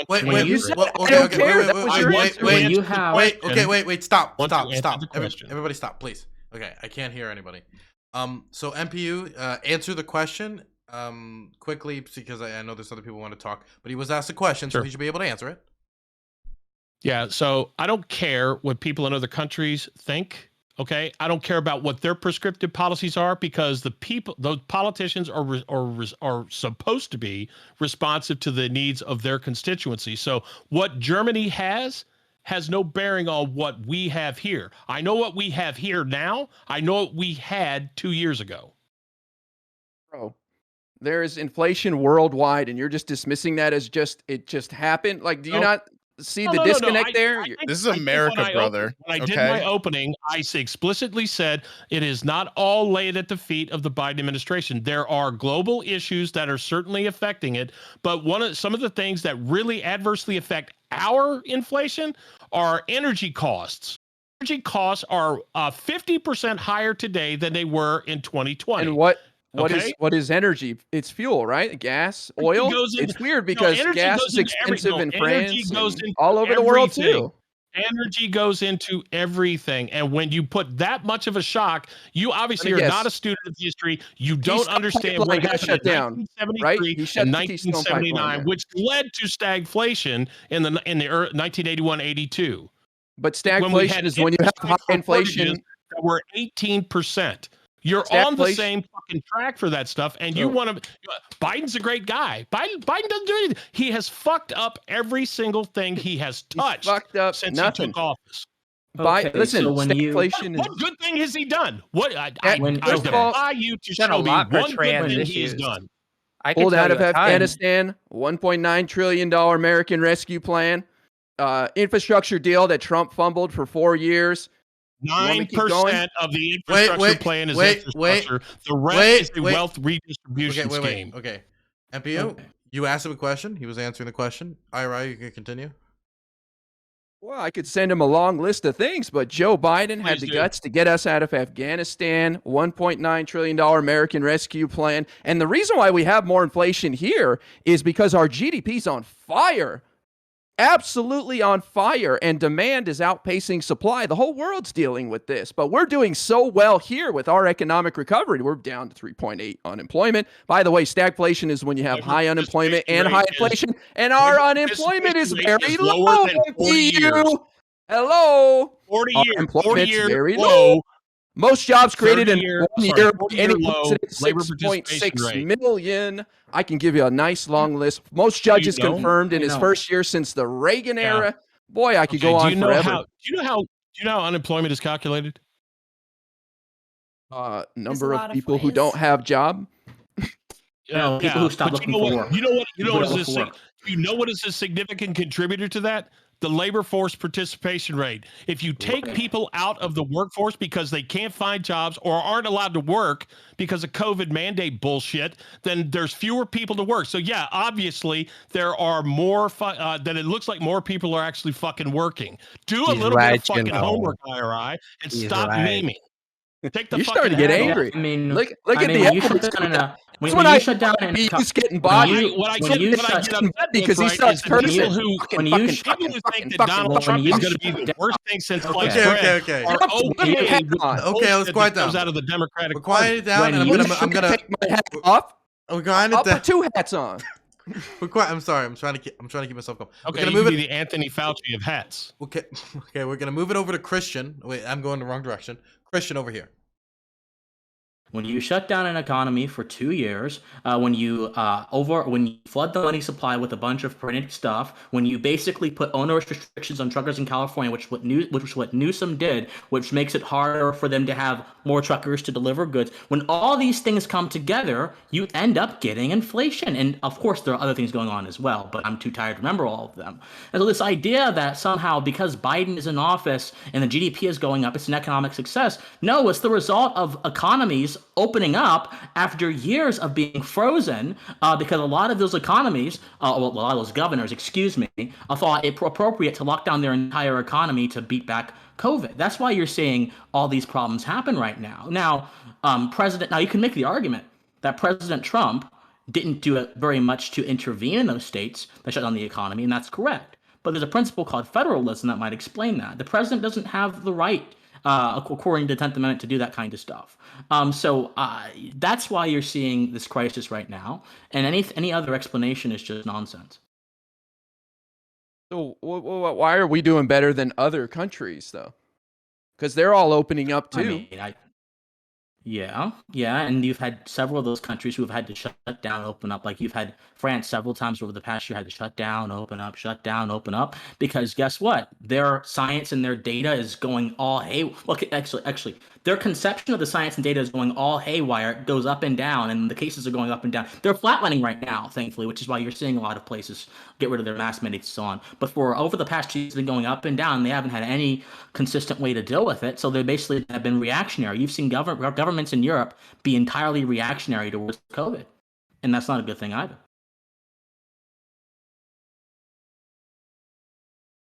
I mean, I'll let other people weigh in, but I could talk about this all day. I'm sure. And it still wouldn't make any go ahead, sense. Rhyzohm. Screwdriver. I mean, Right, one no, thing boy. that's just Go ahead. interesting to me is that MPU's first point was like, okay, well, under Trump, we saw all of these things come into fruition. And under Biden, we see all these horrible things come into fruition while missing the like same cause for both of those things, which was the previous president. Right. How is Exactly. Trump responsible for inflation? Yeah. Yeah. Explain that to me. Yeah, I know please, you're Explain that to please me. elucidate. I'm curious because Trump didn't shut down the economy. It was Well- Kate Bush. It was people like Whitmer. It was people like all those people did it. If we can Wait, Trump strong, literally like did shut down steelman the this economy. argument, Yeah. the No, he argument would didn't. be He that tried- like No, he during didn't. COVID, It was the the state governors that economy did it, IRI. shrank, and when the economy grew back under Biden, like that inflation all hit at once, whereas it Yeah, should it's- have been like more prolonged. So like the Yeah, when- steelman version of the argument is to say that like Trump's policies made the pandemic, worse, and we're seeing the Yeah. effects of those like rolled into Yeah, the that- economy now. How did it What make do you it mean worse? How did it make it worse? Like you don't know How- how Trump made the Trump's policies- pandemic worse? No, I'm asking you, what policies did Trump pass that made the pandemic worse? Because he quite literally gave everyone stimulus checks, which actually may have made things worse on a different level. But I assume you guys wouldn't be opposed to people having stimulus checks when they're unemployed, are you? So I mean, if you the are, very argument is good. about But like the economy did like a V shape, right? Where things tanked for a brief amount of time and then they recovered. And so the argument is going to be that during the recovery, we expect to see inflation because that inflation is not occurring previously when the economy is making its dip. So basically, if you look at like the bottom point of the dip and you compare that to now, it looks like the economy grew like a ton, right? But it also looks like inflation increased a bunch. So it's sort of the argument would be like you need to look at things on a bigger time scale. Right. I sure, agree. and for the first Well, yeah. for the first year or so, Biden was in support of lockdowns. Now his administration's like, oh no, we don't want lockdowns. We don't want that. That's And because for they the things first year or realized so, got they were better. stupid. Right, they were in support of Context changed, though? lockdowns. and the No, lockdowns, it wasn't lockdowns because we contributed- realized they're the stupid. lockdowns- That's Yeah, ridiculous. that's we- silly. lockdowns We have contri- people They realize that vaccinated. they're not politically tenable. The lockdowns Okay, contributed. Okay, wait. We'll let Watson finish, then we'll have people respond. The lockdowns contributed to what you're seeing, this sort of artificial inflation of GDP and inflation. So yeah, I used the same word in the same sentence. Lucky me. But yeah, that's the lockdowns contributed to it. If you hadn't had people's businesses shuttered in the name of public health, you wouldn't be having this economic turmoil right now. We were in. I am a part of Gen Z. I'm Gen Z, and in my generation, this is the first time we're really experiencing inflation. More Perfect Union generation experienced it in the 70s, but this is really the first time we're experiencing inflation, and that is because of an artificial crisis created by power-hungry politicians who have no Wait idea. a minute. It was First artificial. we have It was the number artificial. one death. Yes. Hold on. No, well, hold on. I mean, do you What's want to that say because mean? no, because wait a second. What is You're that? How's that trying to even say relevant? you're trying to say right now that lockdowns because businesses got shuttered is a problem. Do you realize that if we just let the economy go at full clip when we were losing people at a higher rate because nobody was vaccinated and people were dying like crazy? Like people that, are The economy like is that wouldn't go at better? full clip, No. though, because people It- would it willingly wouldn't have gone. restrict Fatality rate for themselves. this No, disease. Exactly. no, Those the are under fatality that's 0.3%. because of the things that we were doing to prevent people from getting exposed to COVID by locking down schools, doing all of that stuff, and then as soon as vaccines there has came been, out, been at least oh my God, are you really shouting can't- down? Listen, Are you look, shouting look, down stop, right you now? look, look stop. a little bit, but there are at least two Hospitalization, studies. stop. Guys, shut up. Thank you. Jeez. Now we're What I'm gonna have Josie finish. I don't Yeah. want to respond to that, Dylan. Okay, but wait, can you say that again? More Perfect Union? It's fine. No. Sorry. I want to respond. No. to No. Josie. No, I want to respond to No. Josie. I want to respond to Josie. No. You see, like nothing's gained there, right? So we're gonna have Josie finish, Gotcha. and then you're gonna respond, MPU. And Watson, I've written your name down. Is there anybody else who wants their name written down? Okay. Josie. So let me finish my point. The fact of the matter is, when we started, when the pandemic was wild, the wild COVID strain, and we didn't have any protections with vaccines to help people get the survivability rate up. That was a time where people were just dying, and it was very scary. It is a situation that was very visceral, real. If we did not shut down schools and shut down those businesses, then people would have died even more so, and that would have hurt the economy even more from the fact that we would have had more mass fatalities, not only just on an economic scale, but also an emotional scale for the country to lose that many people. Now, we know with the COVID booster with Omicron that the chances of death are extremely low, like to a point where it's not even really an issue anymore when it comes down to the issues that are actually happening. So the material things have changed on the ground, and that's why the lockdowns aren't as necessary as much anymore, because we figured out how to solve and deal with this issue. So the fact that you're saying, oh, now things are opening up because of the bad idea is not true. It's opening up because we're actually beating the virus because of science, because of the policies that we instilled that actually saved the way that we're doing things and saved millions of lives.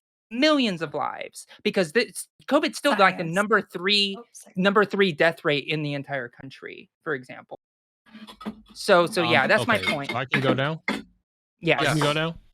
Okay. So there's at least 2 studies, Josie, that said that the effect of lockdowns and mass mandates and shit was bupkis. It was negligible on the mortality. Okay. I'll post them in his Discord later for you to take a look at, because I know you love the research. Okay. And first and secondly, most of the policies, okay, most of the policies that are involved with this stuff are not based in science. Not based in science. We have Anthony Fauci saying, don't wear masks are not going to help you. They're only for the sick. And then it was like, everybody's got to wear a mask. And they said, okay, well, let's governors, let's just put all the old people, and they figured this out pretty early on. Let's put all the old people in COVID wards in long-term care facilities, nursing homes, and we'll see, well, where are most of the deaths coming from? Oddly enough, it's where you packed in the most highly susceptible. And the vast majority of people in this country, actually, if you got COVID, you weren't going to die from it in the early days.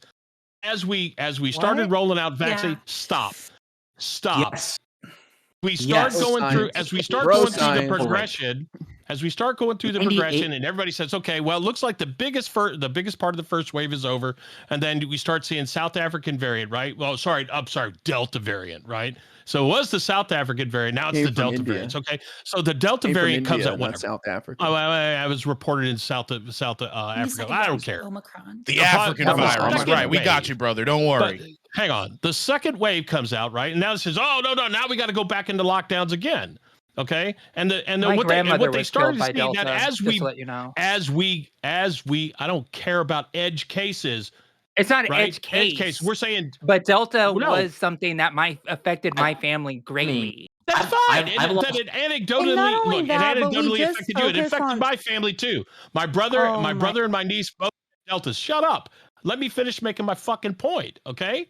So these things, they come back in the waves, and then the government keeps coming back around and says, well, guess what? We got to lock down again. So that first stimulus check that you got, then by the end of Trump's administration, they said, well, now we got to have another one. And Trump made a fucking mistake where he said, no, we got to have $2,000 checks. Congress said, no, we'll give you $1,400. And then they turned around under Biden and they gave him the extra. They gave him the extra bump. Okay, so we keep working around through all this bullshit. Okay, and then suddenly we have, well, the booster, it might not be good. So Delta variant is a new variant, right? But they didn't update the vaccine. They didn't. I don't care. I'm gonna look to my audience. They upgraded. They didn't upgrade the vaccine. They said, well, we'll just give you a booster. A booster is a half dose. Okay.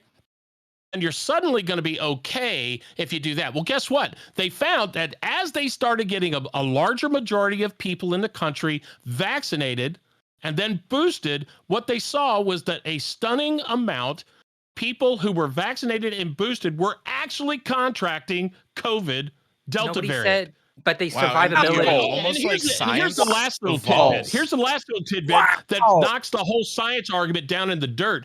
Now, if you're fully vaxxed, if you're fully vaxxed and fully boosted, guess what? You're 6.1 times more likely to contract COVID Omicron than if you had not been vaccinated at all. What about death? Wait, Omicron? I don't know what that is. What country is that from? But more perfect union. You got to realize something about Omicron the contraction also came out of that. South Africa. Just use common sense here, Africa. okay? Do you know why more vaccinated people getting COVID is because they were more confident about going out in the public because they didn't think they were going to die.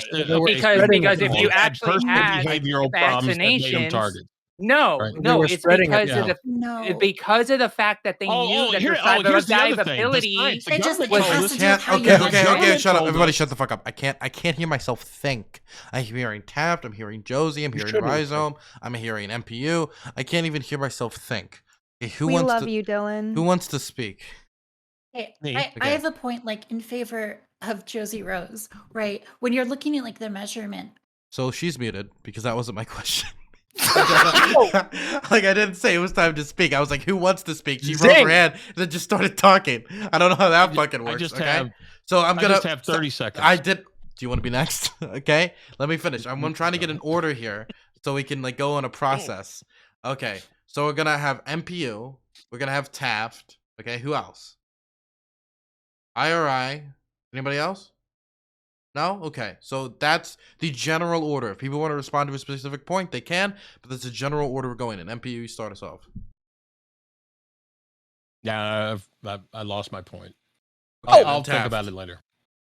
Okay, I mean, like in regards to what Josie is saying, if you look at like Omicron and the level of infection that it is and where we are like culturally, it's not surprising that lots of vaccinated people are going to get the Omicron, right? Because lots of people are vaccinated. So the extent to which people are getting the Omicron variant, it's of course going to be vaccinated people. So this is like not really shocking that the vast majority of people who get it are vaccinated. So I think there's like a little bit thing there, but I will say that like liberals are some of like the most delusional people on COVID, right?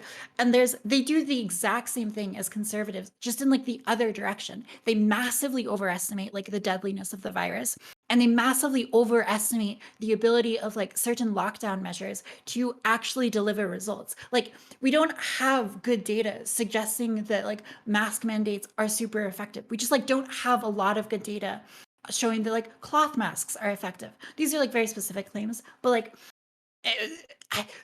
it's good to get more data on these things, but like liberals just like vastly overstate like the case in a lot of situations. And so does people like More Perfect Dylan. Union. Oh, No, Yeah, I'm, that's no, true. hang on, hang That's on. true. Wait, I remembered no, my no. thought. Oh, well. I remembered my Can I- thought if I could.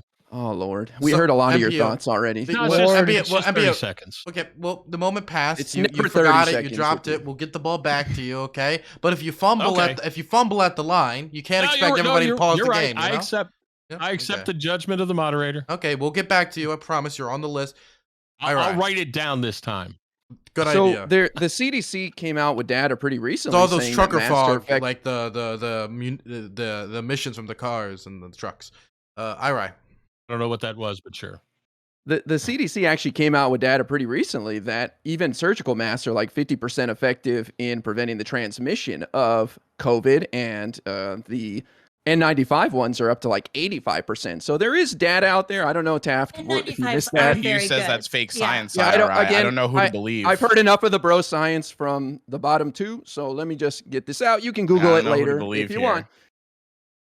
Of course, he's Second right. of all, thank you. You can look it up yourself. Masks are effective. I don't know why you guys are coming up with this. And Josie Everyone's is correct. talking At about the beginning, ineffectiveness of cloth masks, though. Yeah, That's yeah, precisely. That's what I said. come I on. said Even a cloth cloth- masks. There's Come on, no you said- randomized control trials of cloth masks showing their effectiveness. So Oh, that's Mr. Big my Hat. point. And I Okay. agree with you that N95 masks are very effective. The problem is that, like, when you do a mask mandate, you're not mandating people of N95 masks or really providing people with those. So if you did that, if you like provided people with like free access to N95s, that would be like, I'm guessing that would be a really effective policy. The problem is that like mask mandates are so loose in what they allow you to do that people end up using these like dirty, overused cloth masks, and it's not like helping. So it's still better than nothing. I don't know if it is. Is it? Right? That is so Yes, specious. Because there's we're- data that so- shows. I mean, how are we 3 years into this and we're still teaching this? Also, I want to say to MPU, No. you can get no. COVID. There's You studies can that get shows that COVID. there's Hey, hold on, man. Please don't operate heavy machinery. Also, I want to say MPU. You can get COVID with the vaccine, bro. How are we still teaching this 3 years on year number 3? Anybody can get COVID. That's not the point of the vaccine. How are you saying? Yeah. Do you, Wait. do you know Everyone what knows the that. definition of a vaccine is? Wait. It depends. No. It seems like there are From different getting- people that have No. different For what? standards for vaccines, right? It seems like I have a higher standard for what a vaccine does than you guys. And if you are Give me fine the with FDA's version of it. whatever the FDA's version, whatever. Oh, I want a vaccine where if I take it, it's like the polio vaccine. I don't get polio after. But if you're fine That's with the this other FDA's type of version. vaccine, that's fine. Yeah, so a vaccine, I'm according to just the speaking right now. FDA. What I want is like we all have, it seems like that's fine. We can have different versions of what our standards of a vaccine is, and that I can find. But that's why we can't mandate it because it seems like you have a different standard. It seems like for you, a vaccine that seems like it prevents you from having severe symptoms and maybe prevents you from having a hospitalization, but really you don't know because you can't tell. No, we know. You We have know, No. We don't. Here's We how. have the No. data. It's Studies. so I know that goofy that they're studies. I know that mandating them. studies show that this is the case. But what you cannot tell is on the individual basis, right? If you get COVID and you are vaccinated and you get severe or symptoms, you cannot tell me that you know that at 100% at 100% that if you weren't vaccinated, those symptoms would have been less. You don't know this.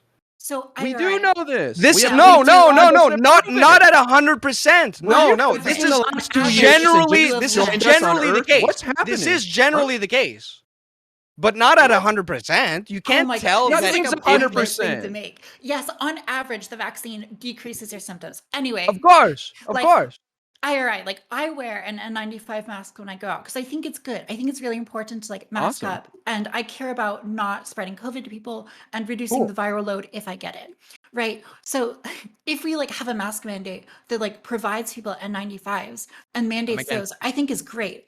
But like the way that we have it now, people who really care about like the science and the safety of people, they're going to make sure they're using the masks effectively and they're using the right kinds of masks. Right. But those people are going to do that with or without the mandate because, you know, they care about the issue. And so the people who don't care about the issue are going to use like shitty, ineffective masks. So like the degree to which the government is like mandating things, I think, you know, we can point to like examples of N95s being really effective. And I agree. But like as a government policy, I just think it needs tuning.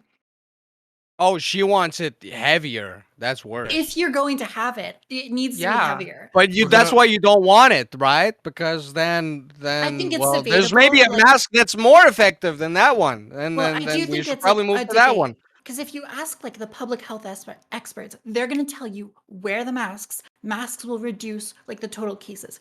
Now, I think there's an argument that like maybe we need to involve other experts and ask like psychologists or economists, like, okay, maybe we should optimize for other things rather than just like total, you know, COVID cases. Maybe that's an argument that you can make, but like insofar as you are optimizing for like the lowest COVID deaths and the lowest COVID cases, then yeah, in order for like a mask mandate to be truly effective, you do need to provide people with N95s and then make that the standard. If that's your goal, yeah, you're right. What was the topic Okay. again? I'm gonna throw it now over. Oh, Should it's Trump, Trump. should Trump run again? But I'm gonna throw it over to MPU, and I'm gonna write down Rhyzohm. I have Christian's name written down. Too. Yeah. So, Splonker, you're 100% right. Your definition of what a vaccine is exactly what the FDA defines it as. Okay. What the COVID vaccine isn't a vaccine. It is a therapeutic. It mitigates severity of symptoms and does a pretty good job of preventing people from dying as a result of the vaccine. Okay. The CDC said for 2 years, almost 2 years, that if you got the shot, you wouldn't get COVID. They said it prevented. That's bullshit. You could go back. All you got to do is do any internet They did search say of that. They did Dr. say that. Anthony Fauci. Wrong. Stop. Let me finish. I'm speaking. Correct. Okay. You're wrong. Just look him up. Wrong. Look him up.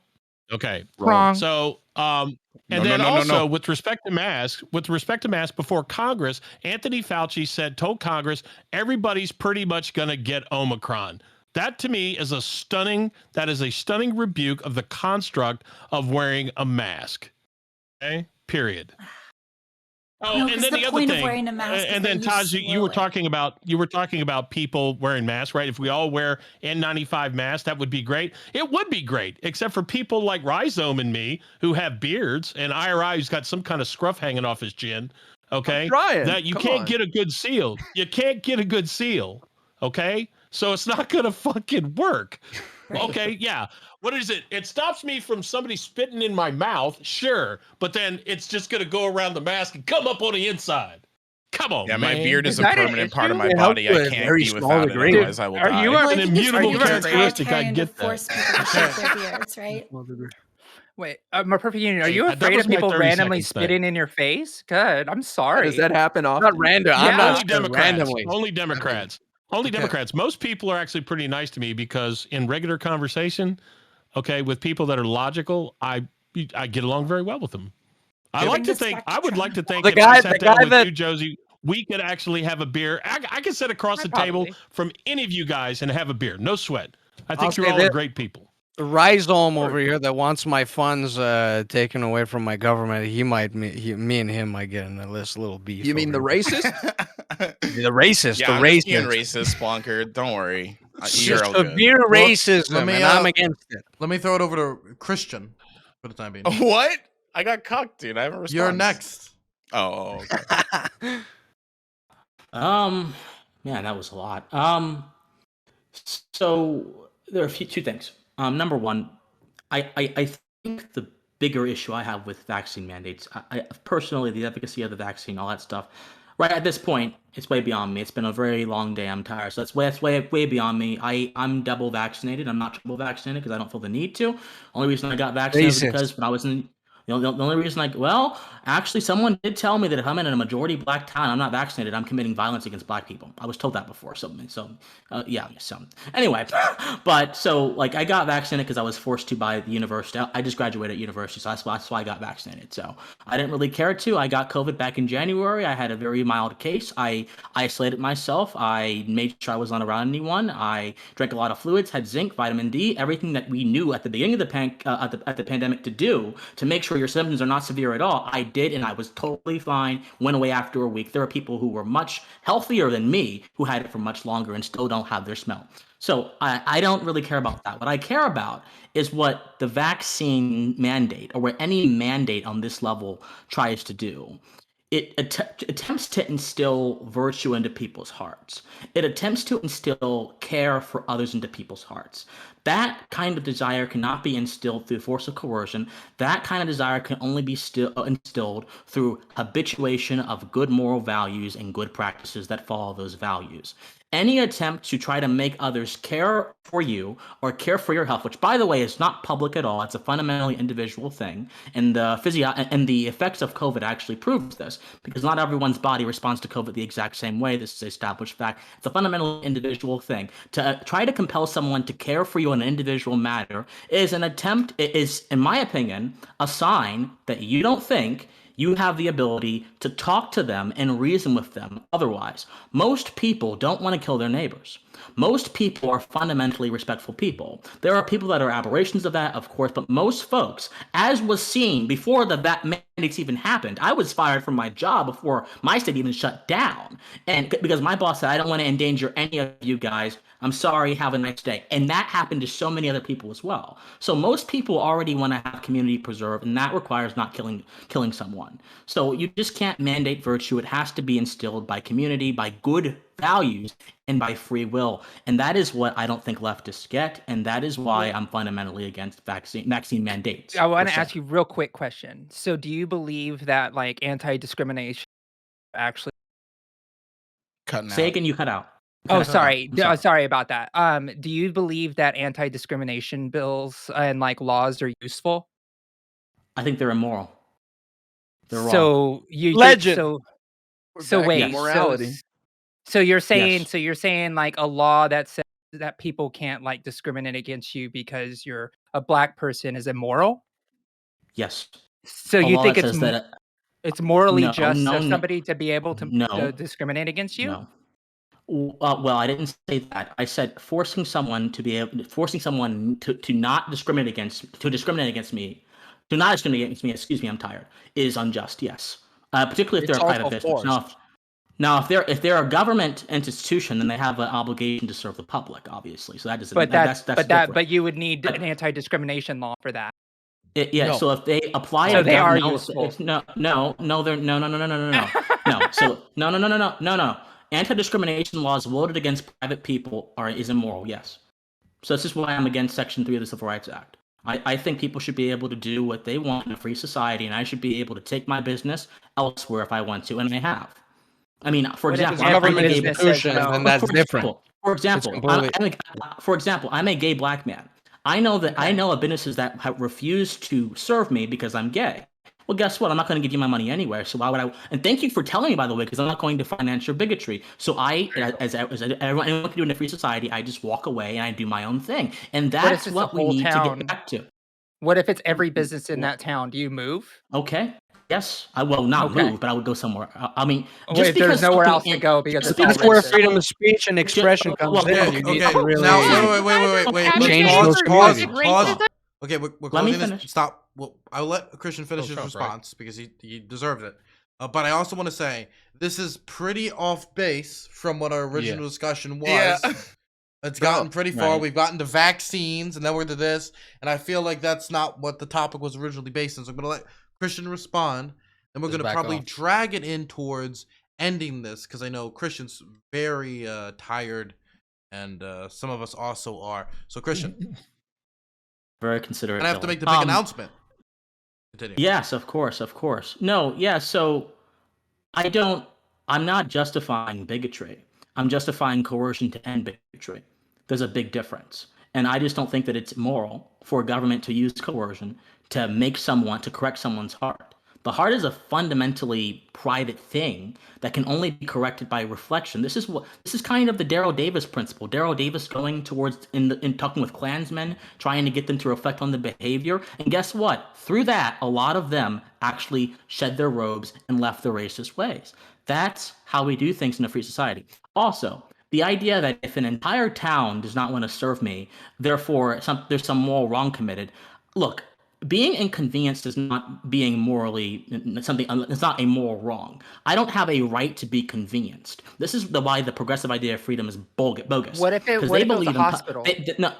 They believe. Well, and I'll go find someone who will serve me. You'll What if it was die. the whole Seriously. state? No, What if no, it's the I whole wouldn't. state? No. Again, So and can I just say to Christian okay, who asked? Let me finish. So what you guys are doing right now Askers? is what? No, hold on. What you guys are doing right Askers? now is what? No, let me finish. Sure. What you guys are doing right now is what Ayn Rand termed lifeboat ethics. You are making ethically absurd situations to argue against a matter which in almost every other situation is ethically justified and it would have absolutely What no you've been doing inconvenience all anyone. night. No, Segregation no. literally Your entire ended existence. last Guys, century. Let him me finish, or we're gonna have to talk about this Let for me the rest of the finish. day, and I don't want to talk about this. Okay. Let me finish. Continue. First of all, segregation was both a private and a public thing. By the way, Chris, wait, It was one instituted- question. I'm sorry, I'm interrupting you now, and I shouldn't do Yes. that. But Christian, Yes. would you actually want to debate this specific topic with somebody at a further date, 1v1, where you don't have to? Oh, deal sure, with why people like not? this? I would Okay. love to. I would love to. I would No, love to sir. What a actually set legend. that up. What a Okay. legend. Continue Folks that. already think I'm nuts, but guess what? I'm willing to be ridiculed for my convictions because I believe they're morally correct. What a legend. So segregation was both a private and a public thing. It was public in terms of the black codes and the various laws which restricted black folks from public institutions and restricted them from public life. Those were repealed under the Civil Rights Act, and that is good. I'm happy that those things were repealed. My problem is trying to force private individuals to like you through coercion. That's when I have a problem because that's a different realm. The government is governed by a constitution which has equal protection under law. Therefore, desegregation is unjust. But private individuals are not necessarily governed by that same set of obligations. A business owner does not have an obligation to serve me just because I exist. If that is the case, then a Jewish bakery should have to serve a Nazi just because he exists. But of course, conscience in the heart is what matters. So as a matter of conscience, I don't want the Jewish baker serving the Nazi if he doesn't want to, and I don't want a homophobic baker serving me if he doesn't want to. I will go elsewhere. And any attempt to use lifeboat ethics to destroy this very practical principle is absurd. But if there's nowhere else to go, Christian, And No, just okay, stop giving him and fuel, IRI. No. what do you mean? You're gonna let him keep I going for did another want to 10 say minutes. we had to wrap this Okay. topic up. I'm sure that most people in here have like problems with that position, but that's another thing for a different day. And now I want to set that up because the love gay you, cake Christian. debate is a debate of the times.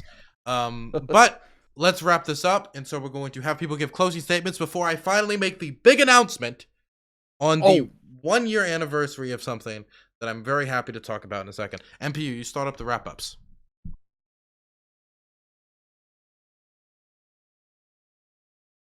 Muted MPU. Mike. Oh, Muted. shit. Dude, I can't even hear you and I know it's muted. Thank you very much. The policies of the Trump administration were pretty effective for both the economy for individuals in the United States. Nearly every metric that was measurable was an improvement. COVID was the magic pill, no pun intended, the Democrats needed, including Bill Maher, that they said was necessary for him to get out of office. They tried to impeach him twice because they said if we don't impeach him, Cedric Richmond, if we don't impeach him, Green said, if we don't impeach him, run again. They're desperately afraid of somebody who basically, whatever you like or don't like about the man personally, he basically said, I'm going to do things in a different way for the people who have been, quote unquote, forgotten by politicians who come around every 2 or 4 years, asking for a vote, promising the world, delivering nothing. Every metric, look it up, every metric was more positively influenced. And just because you give a billionaire a tax break that makes them keep more of the money that they earned, it didn't affect anybody else below the line. It is not game theory. We don't need to take everything from one group of people and bribe a whole class of voters to do the exact same thing, which is to keep me in power, right? This is what politicians do. Okay? So Trumpism isn't about Donald Trump. It is about the construct of enabling people to be free, an equal opportunity sense. There are obviously disparities among people. Some people have more talent, some more skill. Some people like me are way better looking, okay, and have nice beards, okay? And unfortunately, some of you people can't be that way. But it doesn't make you bad people, and I'm not here to prop you up until you get a beard as nice as mine. Trumpism is about having the equality of opportunity to make your way and to do it in a way that hopefully sees a government that has less intrusive reach into your daily life. And honestly, you can't say that about any Democrat since John F. Kennedy. All right. Well- Thanks, MPU. We're now going to send it over to Splunker. He called me out. Dude, thank you very much. First of all, on this closing argument, I have to say, again, as I started this way and I will end this way. I'm a fucking Canadian. You don't give a fuck what I talk about. So I made a joke about it. Muhammad Ali versus Trump. The Rock versus Trump. It's fine. My opinion, we'll make it quick, right? Trump ain't shit. That's all. That's my argument. We don't give a shit about Trump. But what we are against, me, chance of flurry, the army, those who are for freedom, we're against authoritarianism. So if Trump means he opposes something more authoritarian than him, let's. Who cares? It's a hockey game, really, for me. And so, really, as a Canadian, I don't want to put too much, opinion into it because really, you would all steam in anger and not give a fuck about what I have to say. So I understand. All I want to say is thank you for having me on a show. I'm not really a usual guest here, but you're having me on a show where it's a 1-year anniversary of something. Fuck, thanks, bro. Next guy, bro. Thank you. Taft.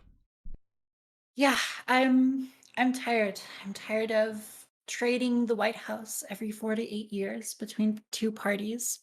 And meanwhile, the culture just moves further and further left.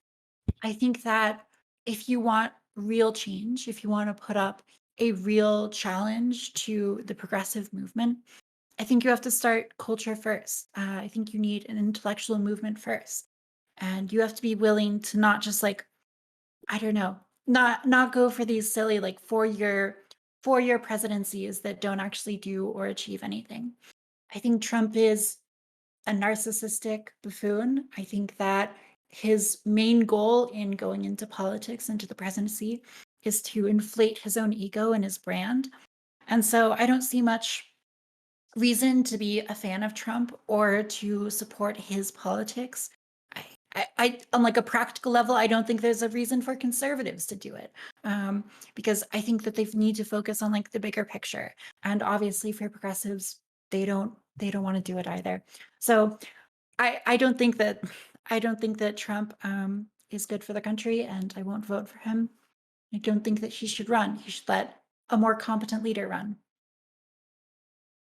Gonna throw it now over to Josie.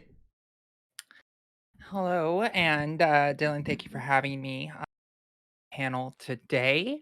I agree with what Taft said. I think Longer. Donald Trump is a dangerous person to be in office, and I really do truly believe that he is a danger to our democracy, especially since it was never addressed. But the attacks on our democracy that happened when he was trying to leave, considering trying to steal the voting machines with the military and things of that nature. And yeah, and I just want to say, Mr. More Perfect Union, I'm proud that I zapped off my beard. I zapped it off with fire, and so sorry, beards They aren't a look good. measurement here. They look Thank good. you, thank you, I appreciate You that. look better. Yeah, you look better without a beard. I'll give you that. Thank you. I appreciate that. Anyways, I'll say this last point for Christian. It's like when you're talking about legislating values, I know talking about Donald Trump. Donald Trump tried to legislate a lot of values, especially with, trying to teach certain things in education, trying to say that immigrants were a danger, trying to like coerce people into being afraid of people that are from not in this country. I think that Donald Trump's probably one of the most egregious people when it comes to legislating values and more people. So with that, I am Josie Rose C. You can find me on Twitch at Josie Rose C. You can also follow my Discord at the Love Nest. So it was a pleasure. And if you like my content is political streaming type of stuff. And I'm also a lead trans researcher for trans issues in the country. So we always talk about trans stuff. So we didn't get to talk about that, but if you want to jump into my channel, you can learn more. Okay. Now I'm going to throw it over to Lumi. This is just our ending statement on this topic, right? Yes. Okay. Oh, I thought it was over after this. There's the estate I tax think thing. we've got to talk about estate tax. Oh, No shoot. way. I'm Let's sorry for fucking go. Don't Yeah, let's worry. go. I will Really? try I to. did I research on estate That's tax. the one I Wait, wrote. wait. Wait, Trump sucks. stop. 1 second. Trump sucks. Wait. What I'm gonna do for that, since I know a lot of people want to go to sleep, is Oh, really? is I will try to keep the estate tax conversation as short as possible. What I'll do is I'll make like intros like 30 seconds long, possibly 20 to 25 minutes of back and forth, and a cutoff, since most topics go on much longer than that, since a lot of people want to go to sleep. But Lumi, you can continue. Okay. Trump sucks. Okay. It's true. Rhyzohm? Yeah, for sure. Trump sucks. I would love to like have a discussion about how we should like on the left galvanize the voter base more as opposed to placating the more moderate factions and trying to bring people over from the right. I think that that would be the most successful strategy, is to push people to the polls and get people who normally don't see the benefit of electoralism to feel that. So I think a populist platform would be beneficial for us. It would be great to see that happen. Okay. Rhyzohm, do you apologize to me? No, Splonker. I stand by my words. My racism, Okay. I stand by it. Okay, we're throwing it over to IRI.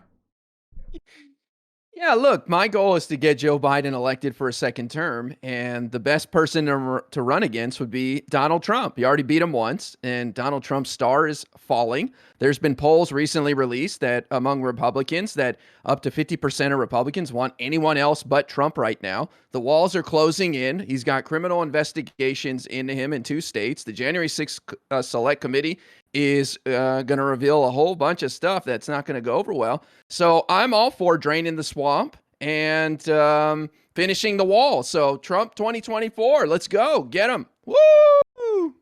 Gonna throw it over to Christian. Yeah. Trump. I don't even know what to say. Trump's not the issue. Well, maybe I don't know. Okay, so I'll just be very short. Okay. Trump spoke something that is very deep in the American psyche, and it's very important that people not forget that. That's all I'll say. That's all I gotta say. Okay, so now I'm going to take a second to talk about an announcement. Now you're gonna have to give me a second here, because this means a little bit to me. So, but I promise it's connected to this show and this programming for wider. I appreciate you having me for this. No problem. In 1 week, it is the 1 year anniversary of me losing my home due to a domestic violence situation. where a individual I was living with at the time tried to strangle me to death. And I did not have a place to live. I did not have a place to stay. I had no clue what was going to happen. I had to get out of the house in 20-degree weather, in my pajamas with no socks on right after it rained. And I had to rely on a friend taking me away from there and letting me just crash. Just one night. And I had no idea where to go. And it was also 2 days before the debut match of the Hippy Dippy Championship, which would become my staple, my brand, my most proudest and like biggest accomplishment of the thing I've done while on this platform. And in those 2 days, we snuck the computer equipment I had from my old place out of there in a pickup truck, and brought it to the new place, used somebody else's internet, somebody else's place, and we still did the show. I also snuck out the championship belt. Okay, we got it out of quote-unquote enemy territory. We snuck all out, and we still had the show that was scheduled 2 days from that date. Most people thought it was off. I made sure it happened. And due to the profits that I made that day, I was able to get a home. And if it wasn't for the Hippy Dippy Championship, if it wasn't for the Hippy Dippy brand, I would not have a place to live, and I would not be a streamer, streaming full time, and I would be where my mom was when she was a homeless resident in DC during the ending of her life, where she died while homeless 2 years before that happened. And I was looking down that same path that my mom had to travel. But this brand, this dumb little internet debate show, took me off of those streets. It helped me a lot. And I want to thank everyone who helped me get to where I am now. I want to thank Danabo. If it wasn't for him, I wouldn't be able to do this. I would like to thank Geek. I would like to thank Vosh and Basia for helping me launch this brand, and everybody who's ever held that belt, everybody who's ever helped me make the show, and everybody who comes here and takes time to do a 3.5-hour show every Friday. Because this not only pays my bills, it pays the bills of my editors, my team, and I know it makes a lot of people happy watching this. And the show means a lot to me. And so that is why, in 1 week, it is the anniversary of it. And I have put together the biggest Hippy Dippy show in the history of this show to be the anniversary of that sad day that helped launch the championship. It's going to be called Hippy Dippy Mania, and we have 5 hours of back-to-back debates. We have CTV versus Destiny for the Hippy Dippy Championship. We have Stardust versus Regneck on the fundamental of racism in a cage match. We have the debut of the Hippy Dippy tag team titles with established tag teams. One of them called the Market Justice Warriors. It's going to be very interesting. And a separate mystery match we have yet to even announce. And this is all going to be revealed in the coming days. And I just want to thank everybody for being fans of the Hippy Dippy Roundtable, being fans of the Hippy Dippy Championship, and this crazy journey we've been on in the last 1 to 2 years. 2 years for Hippy Dippy and 1 year for the championship. And without this show, I would probably not have anything at the moment. I wouldn't have had a place to stay and live, and I wouldn't be able to do it with my own hands. And there is a certain pride I take that I was able to get out of that situation with my own hands, with the help of many, many amazing people out there. And so that's the anniversary in 1 week. And that's why we're going to put on the best fucking show we've ever put on in the history of this program. And so I'm excited. Thank you. I'm excited for you. Thank you very much. Thank you. Congratulations, man. Congratulations. Yeah, Congrats, congratulations. bro. That's awesome. Thank you. Yeah, it's a good story. Hey, way to take that capitalism all the way forward, man. Good job. Yeah! No problem. 100%. So let's wrap up the last topic of the night after the announcement, and it's the estate tax, also known as the death tax. Very simple. Do you support it or are you against it? Let's keep the intros very short, seeing as many of us want to go to bed. 30 seconds. We're gonna throw it over to Christian to start us off. Against it. I'm against all taxation, but that doesn't move the conversation forward. So the estate tax. If I agree to give someone something upon my dying, and it's in my will, that's a contract between me and them. For the government to go in between that is to break the contract, and if you believe in contracts, then you shouldn't believe in the estate tax. Simple. Okay. We're going to now throw it over to IRI. I just think the estate tax being only applicable to people who have $12 million a year or whatever is ridiculous. If you believe in the American dream where everybody has a chance, then you should believe in the redistribution of wealth. It's okay to take care of your kids, but you don't need to give them every single dollar you made, and let some other people have a shot at things. So that's where I come from on it. Now I'm going to throw it over to Josie.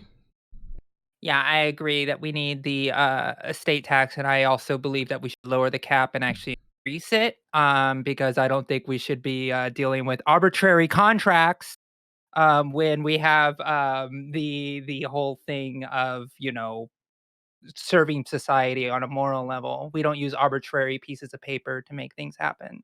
Oh, See what I did there? See what I did? one last thing I forgot to mention. I know many of you know Lycan, okay? Probably one of my great friend of mine. Some of you don't know Lycan, but when I didn't have a place to stay and my monitor broke when we were transporting all the gear to make Hippy Dippy happen, and he went out and bought me a new monitor and asked nothing in return so I could host the program as well. And that's something I've never said publicly, and he even told me not to mention it, but I don't give a fuck anymore. I'm sorry, okay? I want to mention it a year later that you did that for me, and I really appreciate that, and you're a great human being, and I appreciate that a lot. And okay, now we can throw it to Lumi Rue.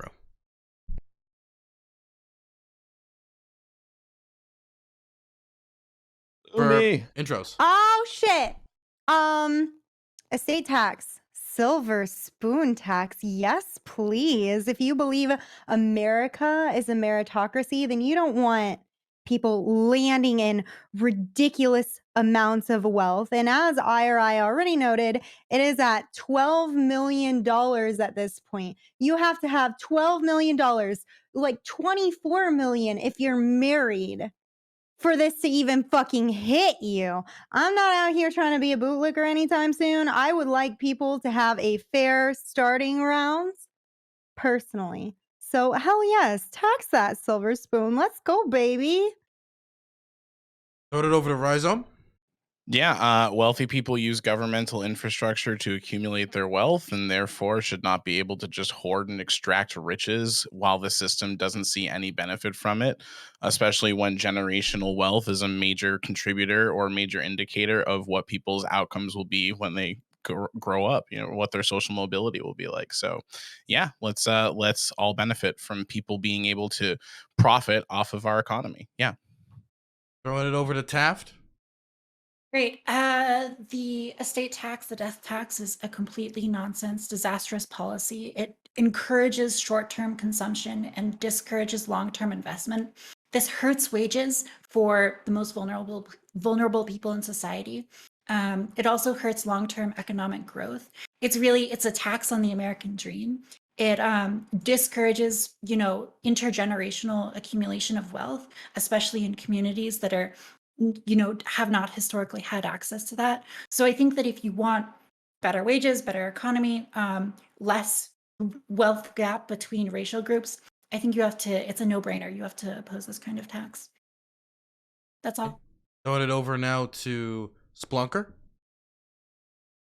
Not to make it boring to people, but yeah, I would be opposed to those types of taxes, but I do agree that intergenerational wealth is kind of there's some unfairness that goes with it. So I would just simply oppose it.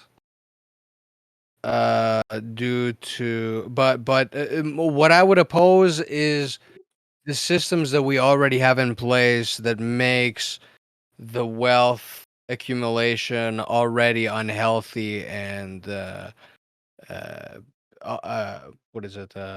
unequal, and there's a lot of things already previously that I would attack rather than a taxation on intergenerational wealth. But although if there's a limit on the amount I'm on. Let's just leave me as a neutral. Yes, leave me neutral because I do understand that, especially now through the COVID pandemic, there's a lot of wealth that has been accumulated that has been warranted. It has been that there's a lot of argumentations that can be had depending on the angle you take part in. It depends. It really does. It really does depend on the scenario. I can't really take a hard stance. I'll leave it at that. Okay, now over to MPU. Yeah, so it's a pretty short take. Taxing somebody on wealth that has already been taxed is immoral. It is simply an excuse by those in power to have a wealth resource that they can use to justify bribing poor people to vote for them for the free shit that they're going to hand out. And then furthermore, it is a bit problematic when we say we want to have an equal opportunity society, but yet we promote policies that instill classism in the poor, thinking that, well, that rich guy, he doesn't need all that money. But earn your own way. Do your best. Fuck the poor. And it's not fuck. Look, this is an opening, but since you're doing that, I'll go ahead and be done, and I'll just answer your challenge, Rhyzohm. Go for it. So here's the gig. Okay, when a person gets out and works, when a person doesn't have kids before the age of 20, when a person has a high school education, okay, they are vastly more likely to end up in a positive way. They may not be a billionaire, they may not be a millionaire, but they usually will have a relatively successful life. Okay, yeah, and we're all set up and equally to do people, that stop. right now. You're right. Let me respond. Okay, when people think that they can't get ahead because somebody else has gotten more than them, that it's somehow a zero-sum game. Okay, that that the pie is only X big, and unless you take something from somebody else, you can't get ahead. That is a false assertion, and people that believe that actually they try to create harm within the economy because they create this classism crap. Okay, and as far as generational wealth, the vast majority of generational wealth, if people inherit wealth within 2 generations, that wealth is gone. Okay, historically, and then finally, okay. Finally, when you look at how government actually funds itself, that there is not that much value in the estate tax. It literally is used. It was put into place purely as a wealth redistribution mechanism, and that is something that the founders did not believe in. Yeah, they also believed in slavery. Oh, jeez. It's true. That's logically Okay. consistent. Yeah. I mean, this is the fundamental rub. Is that like if you let's are just someone, stick to this topic by itself, okay? Yeah, guys, Can I say bootstraps, something? okay? Can I say Bootstraps, the founders. Well, I'll throw it over can to I say Christian something? because Christian was following the rules. Yeah. Yeah, I've just got I got 3 questions for people who are in support of this. Number 1, how is a contract between 2 or more people, particularly in a family, arbitrary, but a contract between those people in this amorphous 330 million plus people society is not? Number 2, I forgot my point. No, actually, I didn't actually. Number 2, everyone uses government infrastructure. How does that obligate different people to do different things when they never asked for the government infrastructure? They were just born into it. We were just born into society. So how is it just to demand something of someone due to something that they never asked to receive? And more generally, what provides me, why do I have a moral obligation to give things to people who I do not consort with? Why do I have a moral obligation? Christian. No, why do I have a moral obligation to give things to people who I do not They're consort your with? fellow Americans. Christian, What do you mean? they You want them to believe the suffer? end result is No. good. That's what they're gonna say. Like And their it's called morality is just different than yours. Consequentialism is we're wrong. them, you guys. Watch out. Consequentialism is wrong. It's wrong, and I'm not going to argue on morally incorrect ground. I have no obligation to give some random person my money. I don't. Equal Random opportunity is person? bullshit. It's Let's not equal. get We need to dragged look at the into this. outcome. Yeah, I agree let's with you, I mean, actually Taft. talk about like the economic effects of this tax, right? if you want to argue Because consequentialism, Taft, be my guest, but you're fighting on their ground. well, So I here's the don't. deal. We're We just going want to to be at talk an about death impasse. We're going tax. to be like an we're going yeah, we're going to be at an impasse if we're just going back Right. and forth on like the morality. Because like the fundamental reality is that these people, the progressives on the panel right now, are just going to tell you it's legitimate to violate this like implied contract between family members if it's for the benefit of Why? society. So let's You actually have talk to about have a like good reason. whether or not it's a Of course. benefit to society, which it's not. Like let's talk But about wha- the way that this tax actually plays out in the real world. And that's but, that but when you know someone is going to pass away, going to die, and going to pass on their inheritance to someone, what they're Depends encouraged who, to though. do is to liquidate assets from their estate and to consume, right? That's They're a good not thing. incentivized Put to it in a trust. invest, Yeah. right? And when you invest, you put that money into the economy, and you create jobs for people, you create Sometimes it's the wages for opposite, people. though, why, Taft. why No, can't you it's ask the not the question? opposite. Because you What put is it into a bank what is the account that range? never No, sees the because light if you of put it day. What into a is? bank account, it gets What's taxed. the That's the range? problem. So they want to avoid the But task.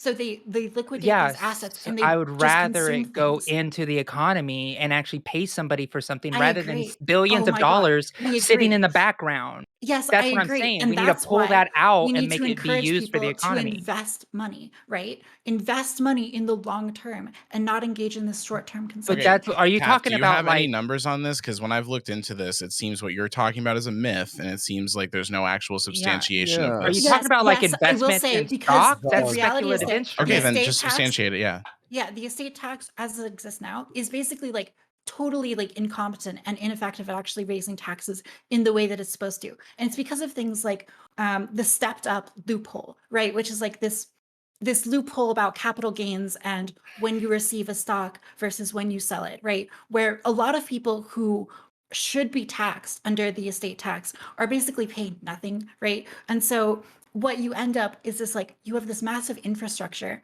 of like estate tax lawyers who are really the ones benefiting from this policy, whereas the very richest people, they use this loophole to get out of it. So it's not an effective tax as Is written. this speculation or is this borne out in evidence? No, this actually happens. Yeah, Okay, absolutely. can we see the evidence then? Yeah, so Google just Oh. up the stepped up basis or the stepped up tax loophole. But And basically it's a loophole in like capital gains where yeah. if you receive a stock at like $19 and you sell it at like $20, you're only taxed on that like $1, even if the other person who like delivered you the stock got it for like $1, 50 years ago. Right. My And so the result is that like very little taxes are actually being levied in this way. So you're right that like the tax basically doesn't do anything, but that's because it's not effective. If it were effective, it would be bad.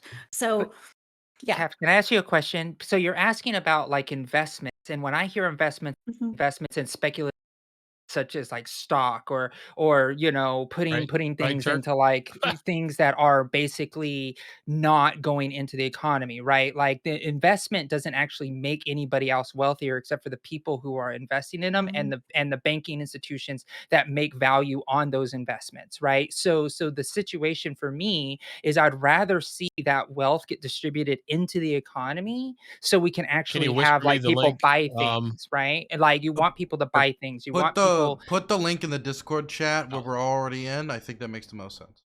Yeah. So sorry. basically, like the whole situation about investment, I just don't buy the premise that investments actually build economic growth. What we know does build economic growth is actually putting money into the economy and buying actual assets Oh of things God. and actual real things. So that's what I'm trying to say is What like do you think I don't see the investment stock is? market. That's what I'm telling you. Investment like as far as like stock and like mutual funds and things like that don't actually benefit anybody except for the ultra wealthy. Oh my God. Okay. So when we're talking about investment, especially in the case of estate taxes, we're talking about so much more than like liquid assets, like stocks or cash, right? We're actually talking about physical assets, like business assets. So what we want is for people to grow businesses, to onboard more employees, to create more products at a cheaper price for people. We want them to grow the economy, basically. And so what But you they do, don't. no, here's what you do.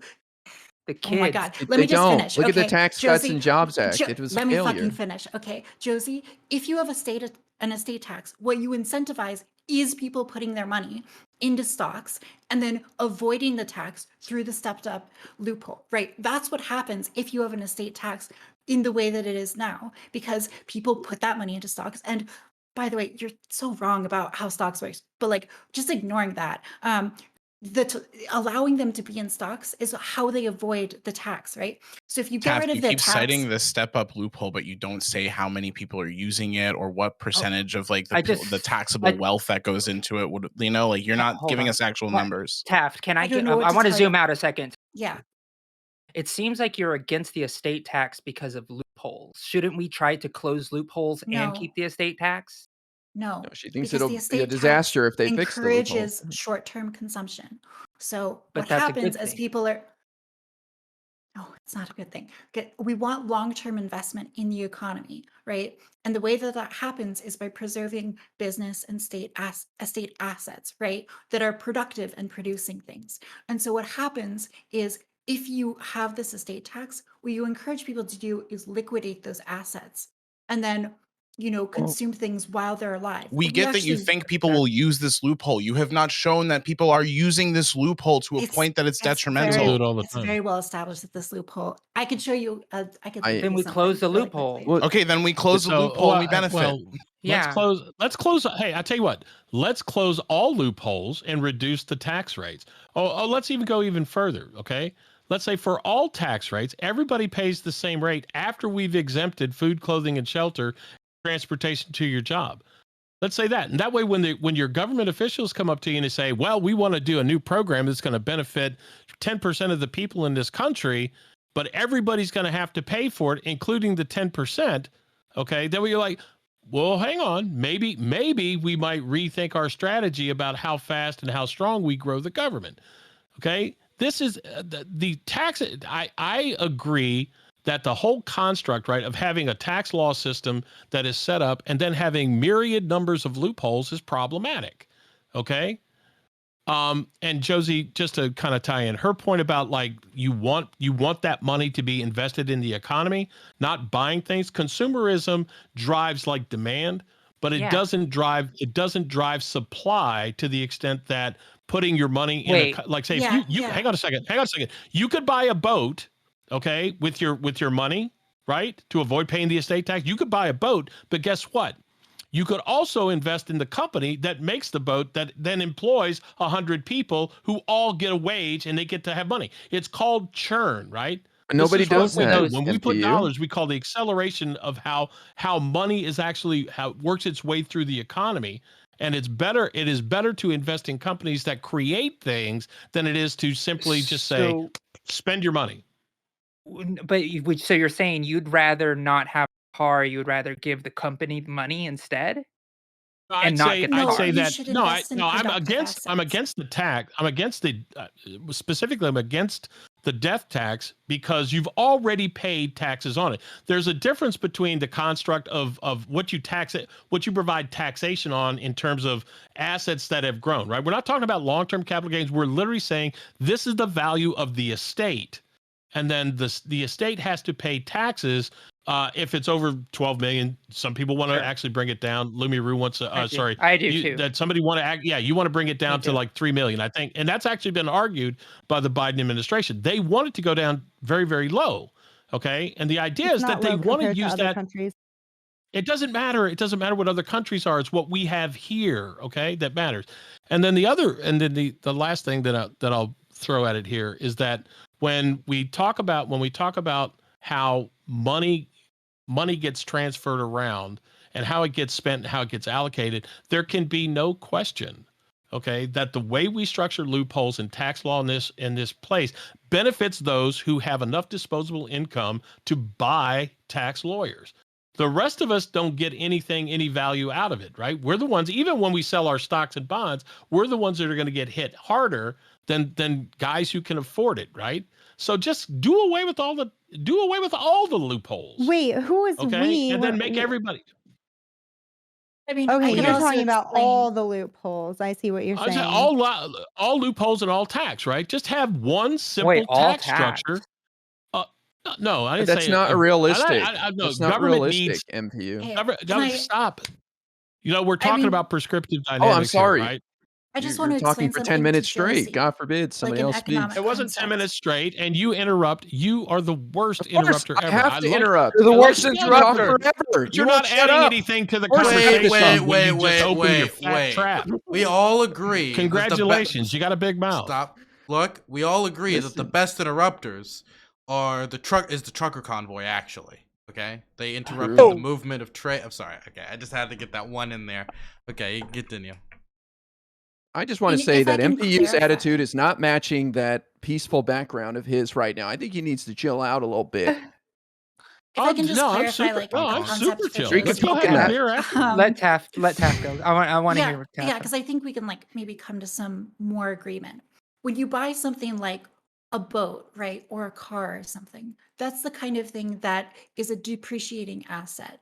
And similarly, I mean, if you just like are buying money on expensive food, like the kind of things that you're consuming but aren't going to become long-term productive assets.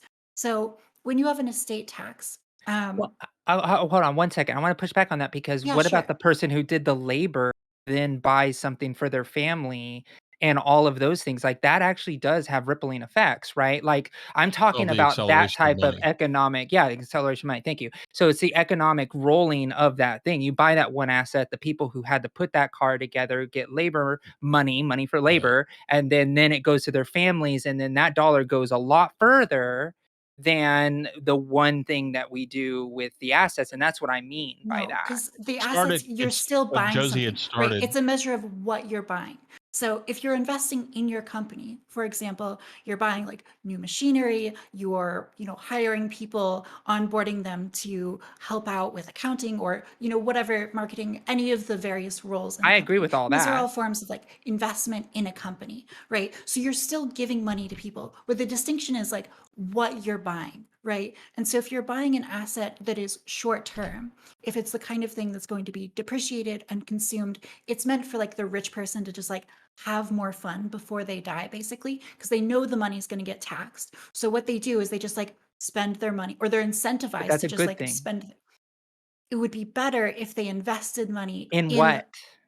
in The companies, company in that Well, makes long-term the thing they would assets. otherwise that's buy. still, but that's what I'm talking about. Even if you're investing in buying machinery Oh for my your God. company, that's still spending money right then, right? What I'm against is like buying stocks and things like that and just holding them there and just Yes. waiting for But it. the That money doesn't you help the invest in economy. companies allows them to go buy the machinery to make the boat. So you're right and you're wrong, Josie. Right? Okay. Investing in companies, investing in companies allows them, okay, to grow. If they can grow, that means they hire more people, they make more things, other people, and if there's more things, then they are then there will be But the stock competition. There'll doesn't be go to price the It's company. competition. about long There will term be versus like short more term. people working. The only And time so, that the like the stock money short goes to term. a company is through an IP when they IPO, right? That's the Okay, only time the Josie, company ever gets I'll pose money. you a Any The offering. hypothetical. stock Yeah, is Put any just for your offering. put your investors. brain in the brain of like a rich person. You're super wealthy. Man, I You wish know I could that do there's that. yeah, right? Exactly, amazing. As long as And you've she's got hot. this estate tax. She's gorgeous, super hot. Okay, great. Right? Yes. And I'm so in. you know that you've got this estate tax. You're aging, you Brain? know that you're gonna die. So what do? Do you invest in these assets that are going to be productive long after your death? Or do you cash out? Do you go on like a wild bender? Do you have fun while you're, while you're around? And I've that thought money about goes this. into I've yeah. thought about And this. What I so would do is I'd when create a you foundation that is legally and contractually obligated to either build other smaller businesses or do nonprofit work at a scale that actually employs people at a generated scale. That's how I would do it. I'd create a foundation. It'd be the so I Josie love you, Caballero Josie, Foundation. because Yeah. I think that's a You recognize great that a movement. death I think tax that's actually a precludes that from happening. long-term No, it I think doesn't. that's a long-term goal. You're It creating is. something that's going to last long after you die, that's going to benefit many people. And I think that's a great mindset. The problem is that when you tell people that you're going to take a significant portion of their estate after they die, a lot of people are not as morally virtuous as you. And what they're going to do is they're just going to consume and I blow their want money. that Now, though. That's you okay too. you want The them way to that consume. the way the And I estate want them to tax consume. oh, tax okay. law I would works. prefer if they invested in the long-term future I in would the too, but economy. if they're not and they're just gonna consume, if they're just gonna invest for themselves and family and not build that money into the economy, I'd rather them just blow it Here's the into the thing, You see, economy and this taxes use is it. can be great, but We need Wait, to do okay. taxes This is right. why- Here, I have a And so- genuine. This is Wait, I have why- a question though. Okay, so them blowing it though, right? For example, I would say actually blowing it, right, helps Yeah. a lot of young entrepreneurs, Mhm, right? mhm, Who mhm. a lot of people who are very interested in the coke market, which has been No, affected by God. inflation. Stop that. You're What? memeing me. I'm sorry. I'm No, it's looking out okay, for the like- young entrepreneur. The people on the street, Looking out for the man on my street corner. right? That's fair. That's fair. Hmm. Yeah, no, I mean, I think that like taxes can be really good, but like when we talk about tax policy, it's about finding taxes that are going to be most efficient. And I think the estate tax, if you want to create redistributive wealth, the estate tax is just not the way to do it. And so there are much better taxes that'll bring you a lot further. So that would be my position. Well, lay it on us. What should I Democrats are do if thinking I want a about all of those. progressive So, redistributive tax? Negative From- income tax. She's gonna answer that question and get into detail during outros because it is getting wrap up time, and I can watch Christian Okay. slowly melt right now. I'm watching him like melt into his seat, just thinking about bedtime. So I'm gonna let us That all looks fine to me. take sleep, and I'll make I'm sure. thinking about a lot of stuff right now. So, man. So I'll let Taft give the first answer. Oh dear. Since you were just going to talk about what you were going to talk about, and remember, everybody, shout yourselves out. Yeah, I'll just reiterate quickly. I think that like estate tax is not the best kind of tax. If you want a redistributive policy, there's better options out there. I think it, like I said, encourages short-term consumption, discourages long-term investment, and ultimately this depresses wages, depresses economic growth. I'm sympathetic to some of the moral arguments. I think we should be encouraging people to try to succeed and have the most money possible when they die. I think it's good. We should encourage people to success, right? That's the tax argument. In regards to other stuff, Taftaj, you should follow me. I post politics stuff and sexy pictures online. Okay, now we're gonna go So over do I. to the biggest star of our show, the Spelunker. Oh shit. Listen, I'm pro everything really, and I'm also pro nothing. What I'm for is for a voluntary system, and so right now, really, things have happened. Right, we would agree. Right, we've disagreed on many things, but we'll agree on this. Things have happened over the course of many years. COVID and whatnot. So, wealth tax, inheritance tax. Depends on who, depends on what the conditions are. I don't know. I mean, we're not here long enough for us to go that deep. In my opinion, I haven't gone that deep. I can't agree or disagree. I'm gonna stay neutral. But what I'm going to say is that, hey, I'm a legend, right? I'm the Splunker. Everybody knows who I am, right? I'm legendary. And then we got me. I'm a co-host of a podcast called The Chance of Flurry Show. Flurry is spelled Fluri, right? And we're no ordinary guys. We're two guys who are anti-authoritarianism, basically libertarian anarchists. We don't give a fuck about authoritarianism. Sir, we're against racism. I'm looking at you. Whatever shit, your name. dude. We're, is it Rhyzohm? Oh, We're shit. strictly anti-racism. So if you want to follow us, we're also pro-comedy. It's really a comedy show, guys. Really, come on and have some laughs. And all I gotta say is thank you for having. Is it because a joke hosts it? What did you say? Don't worry about it. Continue. No, you need to repeat that. I didn't say anything. Okay, I'm just Oh, joking. Who wait, said you're what? racist, Who? It was racist. Don't worry about it. Yeah, it was racist. The racism. No. Okay, so I need to specify this. I don't want to take too much time. I'm joking about the racism. Come on, really, guys. I like you guys. It was all a joke. Follow us. It's really a comedy show, Chance of Flurry, where anti-authoritarianism, libertarians, and anarchists went up. But I'm joking. I love you all. Okay, we're gonna throw it over to More Perfect Union. I don't know. I don't know. I follow that. You So don't. I'll lead. I'll lead with the outro. I'm the More Perfect Union. I occasionally stream here on Twitch. I'm on other platforms. Check my page out. You'll get some updates and things like that. I'm trying to branch out a little bit more. Dylan, thanks a lot for being here. With respect to the taxation, the estate tax, I think it's immoral.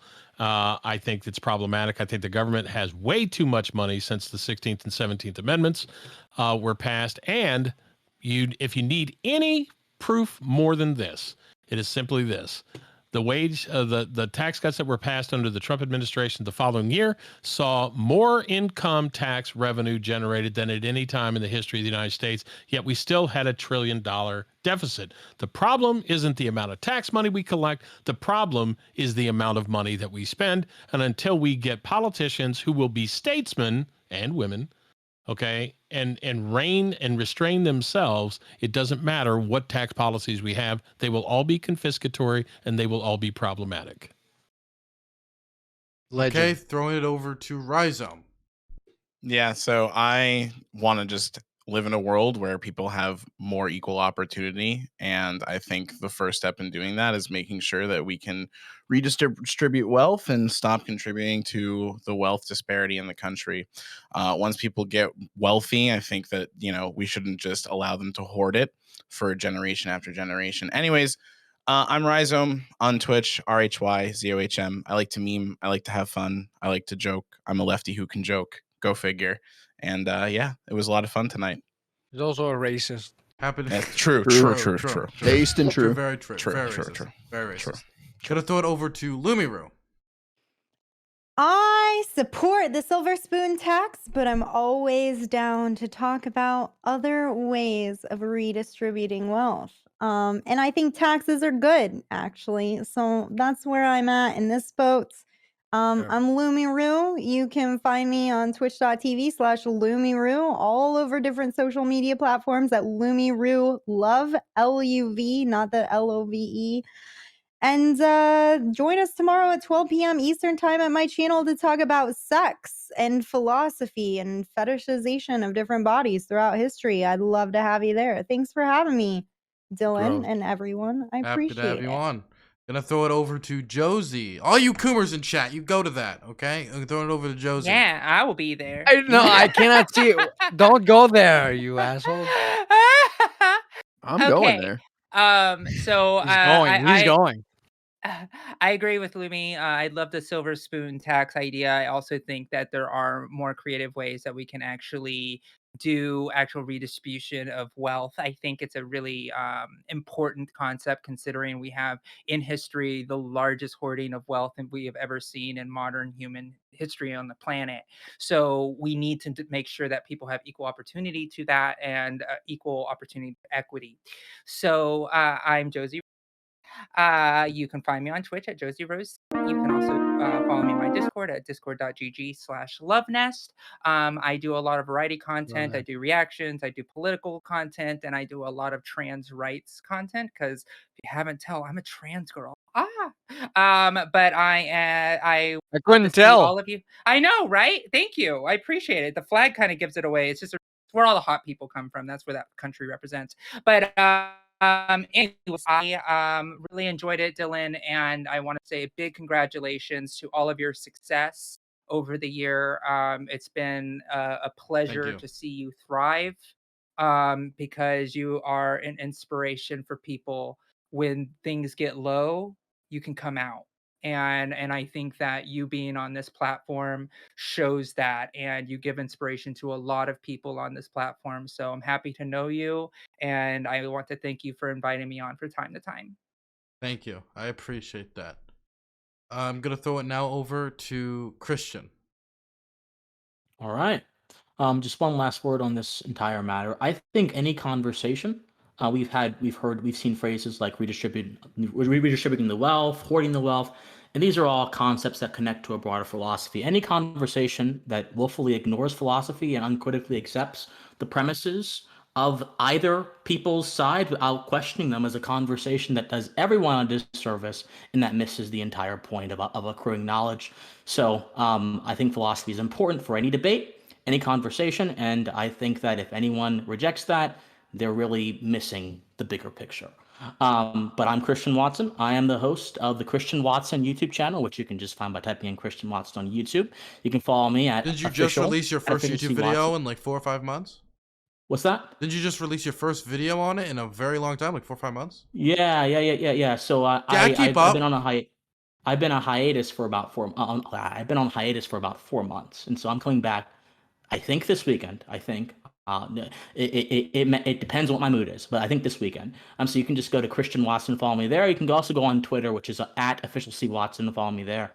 Dylan, thank you for doing this. Thank you for having me, and you're an inspiration, man. So keep it up. I appreciate that. And for everybody in my community, before I throw it to IRI to wrap us up with that sultry voice of his, I want to say that this Sunday is the Dylan Burns movie nights, meaning that at 10 p.m. Eastern Standard Time, we will be watching a movie. I'm thinking it's going to be a Russian movie by the name of Brat. Very good movie. I recommend everybody go see it, even if you don't watch it with us. And of course, next Friday is the 1-year anniversary Hippy Dippy Mania, biggest show we ever put on. 5 hours of content, having to start an hour early. It goes so long. Okay, 7 p.m. Eastern Standard Time. Now we're gonna throw it over to IRI to wrap us up. Sure. So quickly on the estate tax, I just think it's kind of I don't know. I think it's kind of sad to just dump a big pile of money on your kids. Don't you want them to work hard and fight and learn and struggle a little bit? So I kind of appeal to that first and foremost, and I hope my conservative friends could agree with me on that. That just spoiling your kids and next couple generations probably going to screw them over and could lead to a lot of problems. So you want them to learn how to work hard. I'm not saying they have to be uncomfortable, but let's lower the cap on that estate tax. Let's spread the wealth a little bit. Otherwise, we're going to end up like South Africa, where they have ridiculous wealth inequality, 35% unemployment. They have a bunch of strikes all the time, lack of skills, and it's bad. If you don't want to head towards socialism, then I'd be exploring more ideas of spreading the wealth, shall we say. I also want to say I had a great time chatting with everybody. I know I yell at people and stuff, but it's all for fun. And I love these people. You. I love people. Hey, thank you, brother. I love anyone that's passionate about politics, and it's no bad feelings at all. These are all friends, and I could easily have a beer with any of them. Dylan, thank you so much. I'd have one with you, trust. Dylan, thank you for having me. I go by I'm Really Important on Twitch, Twitter, YouTube, all that. I focus on electoral politics, what's going on in the House and the Senate. Like I said, Texas is already voting. Midterms are in full swing. If you hate Joe Manchin and Kyrsten Sinema, the way to negate their vote is to get more Democratic senators. We have some opportunities coming up, so come by. We'll talk about it. Okay, thank you all for coming on today.